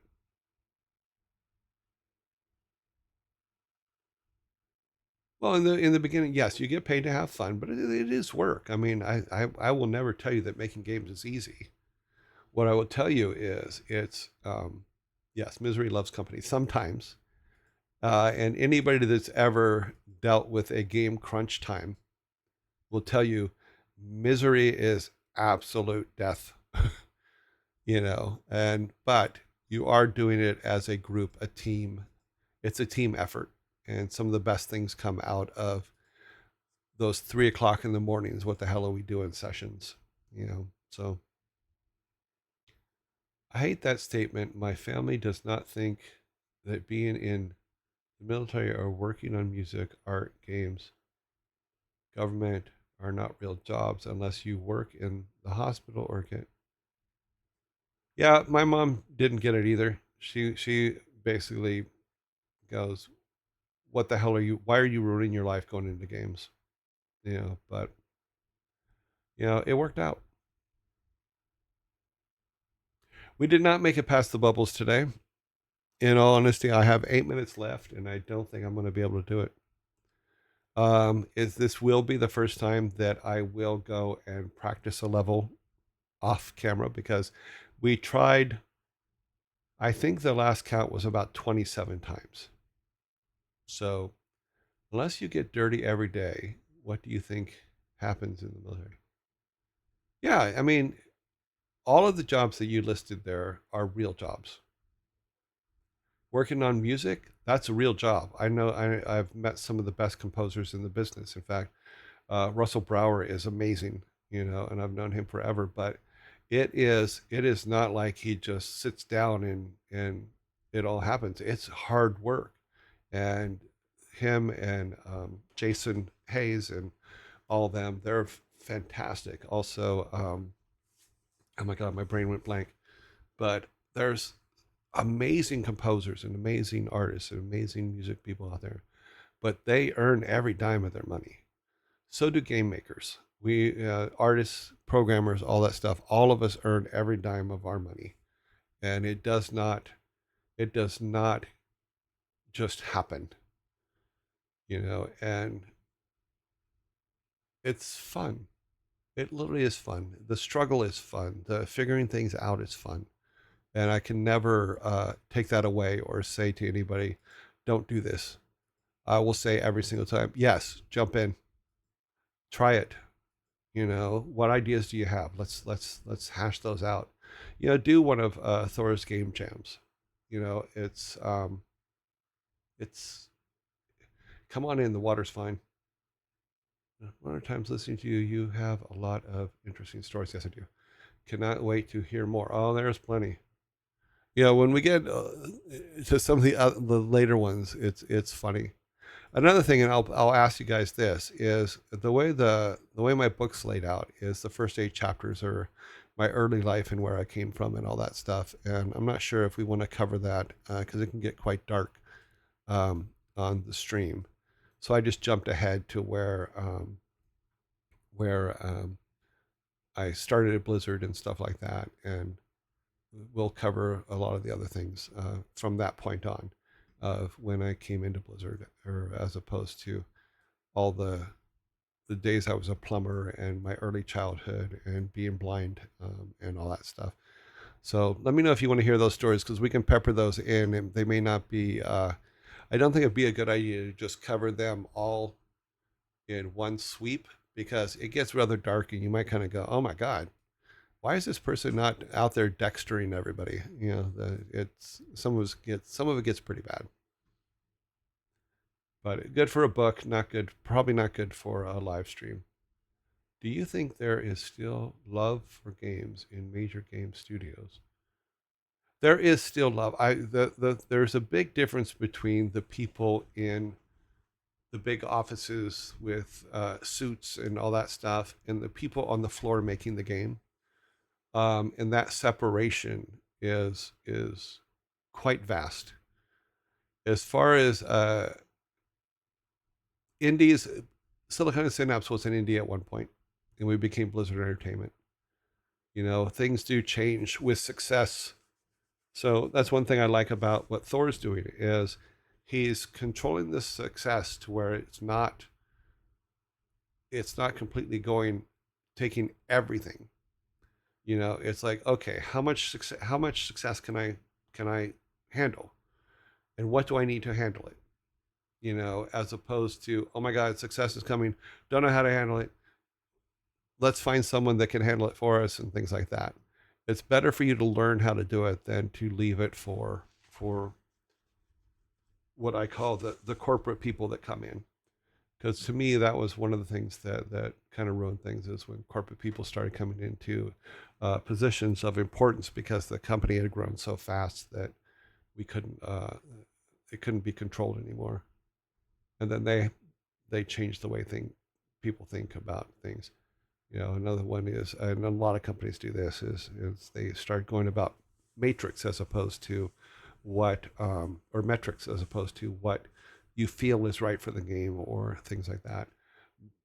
Most of these franchises, these huge franchises, were built on we feel this is the best way to do it. We feel that this is the best game we can make, as opposed to we have to make a game by Saturday and get that game out on the studio, out on the steps, or we're not going to be able to pay the bills. We didn't. That was always thought of afterwards, and because we just wanted to make cool games, we wanted to make things that were cool that we wanted to play. It's not what we want as much as it is whatever you feel like to share. Oh, okay. Oh, in regards to the early childhood stuff. Okay. Well, we might delve into some of it, but like I said, I think we'll do it in small doses. I'm going with dark, but pacing it out sounds like yeah.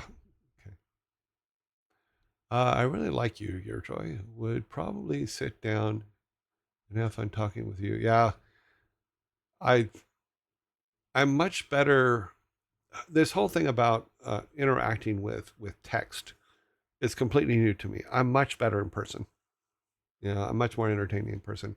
But I'm hoping that by doing it this way, I can adjust that better in person into better on a live stream as well.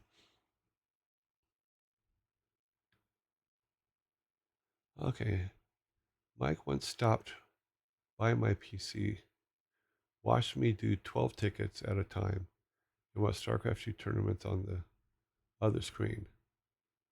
Was a good day. Yeah, Mike was like that. Mike come by and like just hang out sometimes. I really like Mike. I think that both Mike and Alan were there for me for some very trying times in the early years, and they were um, they were awesome. I saw you mention Maslow's hierarchy of needs. I was wondering if you can give examples of how to make use. Yes, I can. Let me address that tomorrow because I think I'll do is I'm going to pull up some ads I put together for Dreadnought, which was a 6 foot game, and I'll just show a single image of each one of how we approached Maslow's hierarchy of needs and how it affects game players and how they play. So, and how it can be used to draw that kind of player into your game. So, if you know how your game fits into those hierarchical needs or those drives, as I call them, those drives, then you know how to write your advertisement and stuff like that to bring the kind of players that want to play your kind of game into that game. But it's really cool. Another one I would say is by using the arc book, which I have up in the thing, which is the creating character arcs. You can also look at it from your gameplay perspective as which characters in your game represent which emotion. So if you look at God, what is the there used to be a show on TV called Herman's Head, and it was all the stuff that goes on inside this guy Herman's head, and each person represented one of the emotions. And they've made cartoons about it because for some reason I'm blanking on the cartoon. I watched it with my girlfriend and her daughters a couple of weeks ago. But think about that when you're creating your stories: is who in that town, who in your world represents that emotion and or feeling, or which one is the anger, and then how those different emotions play off each other. So like I said, I apologize for not knowing the modern day version of that, but Herman's Head is always the one that comes to mind. But there were two movies. I think there was just a second one put out, and if you guys know what it is, then do that. But always look at it as in that way: as how many different points of view can you get into something, and each character can be a different point of view on any given subject, and that just makes your storytelling more richer. What is your advice on foolishly ambitious person with no code background who wants to make multiplayer online 2D potential worlds? I don't care about job. My advice is go and learn. One of the things that I taught myself in when I was first at 6 foot, and then I went back to it when I was in at Cambridge at Jagex, is I wanted to learn how to write and code a website because I never knew how. Wanted to be able to do it from scratch using Python, and how hard was that? And I went out and found a class for how to do it on YouTube. So to answer your particular question, if you're that ambitious, go out and find everything you can about how to do it. More than likely on YouTube, there's somebody that's done it from the beginning before, and you can learn from them. And what they're going to give you is they're going to give you a base. And what you're going to find about halfway through, you can also go to like Codemy or any of those. Um, what you're going to find is about halfway through, your brain's going to start clicking in with, oh, but we can do it this way instead. And you start to develop your style for that kind of programming or stuff like that. You also go and it gives you challenges that you may think you're not ready for, but that you have to do for the course, and that makes you stronger, and that makes you take chances that you wouldn't normally do. So as far as the 2D RPG, yes, there's stuff out there. I mean, even if you're using, like, if you want to use, and I keep bringing up this one, is the one that I'll probably end up use, which is Game Maker Studio. There are so many videos out there from beginning to end how to do it that it's worth going and looking at them. Even free ones on YouTube. There's a whole lot. Like the one that I used for learning uh, to make web pages. Let me see if I can find this guy because I want to give him a little bit of a shout out because I used his program, his teaching program twice. What is that? It's funny every time I see He Who Has No Life on a thing. I see here it says creator commentary, Make Love Not Warcraft, South Park, 3 years ago. Okay, I'm gonna save that to watch later. Save to watch later. Let me go.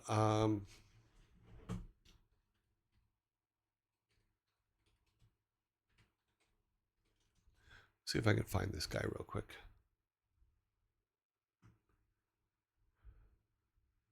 Uh, uh, uh, uh, uh. Sorry if this is boring. You kind of geek me up on learning, and learning's awesome.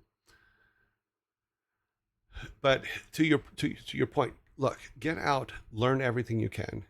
Look at how other people are doing it. Look at mistakes they've made. Do all that kind of stuff. Oh wow, I done froze. Okay, my camera done give up on me. If you can still hear me, I am here.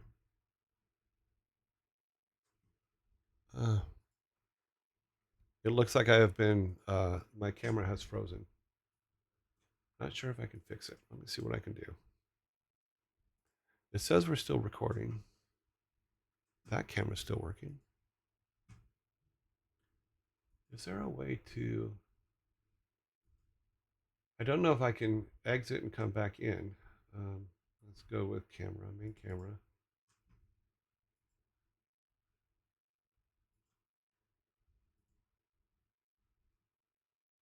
Yeah, the camera's off.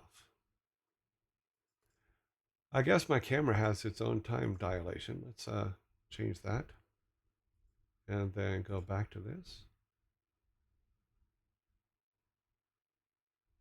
Okay, discard. Okay, I think we're back. Sorry about that, guys. We lost the camera.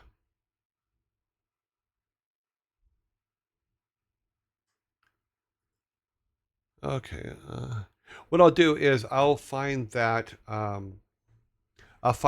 training program for web development and put it up in the chat because I can't find it right now, and we're past out of time.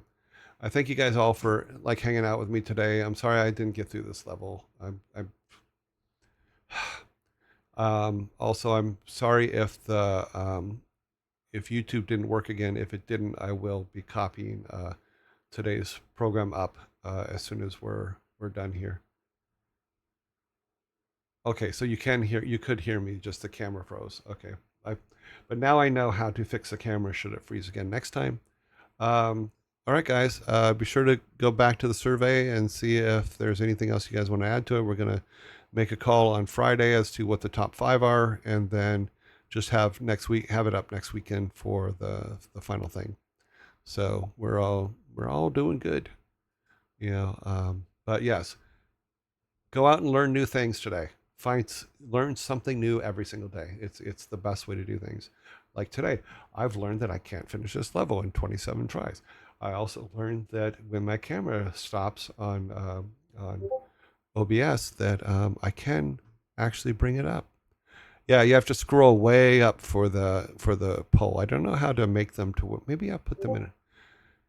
Okay, let me ask you this. If I put them in announcements, can you guys do a survey without being able to type other things in there? Can you just click the survey? Because if so, then we'll put them in announcements instead. In fact, general I'll try a general poll later today after I put up the T-shirt and the movie and all that stuff for the day.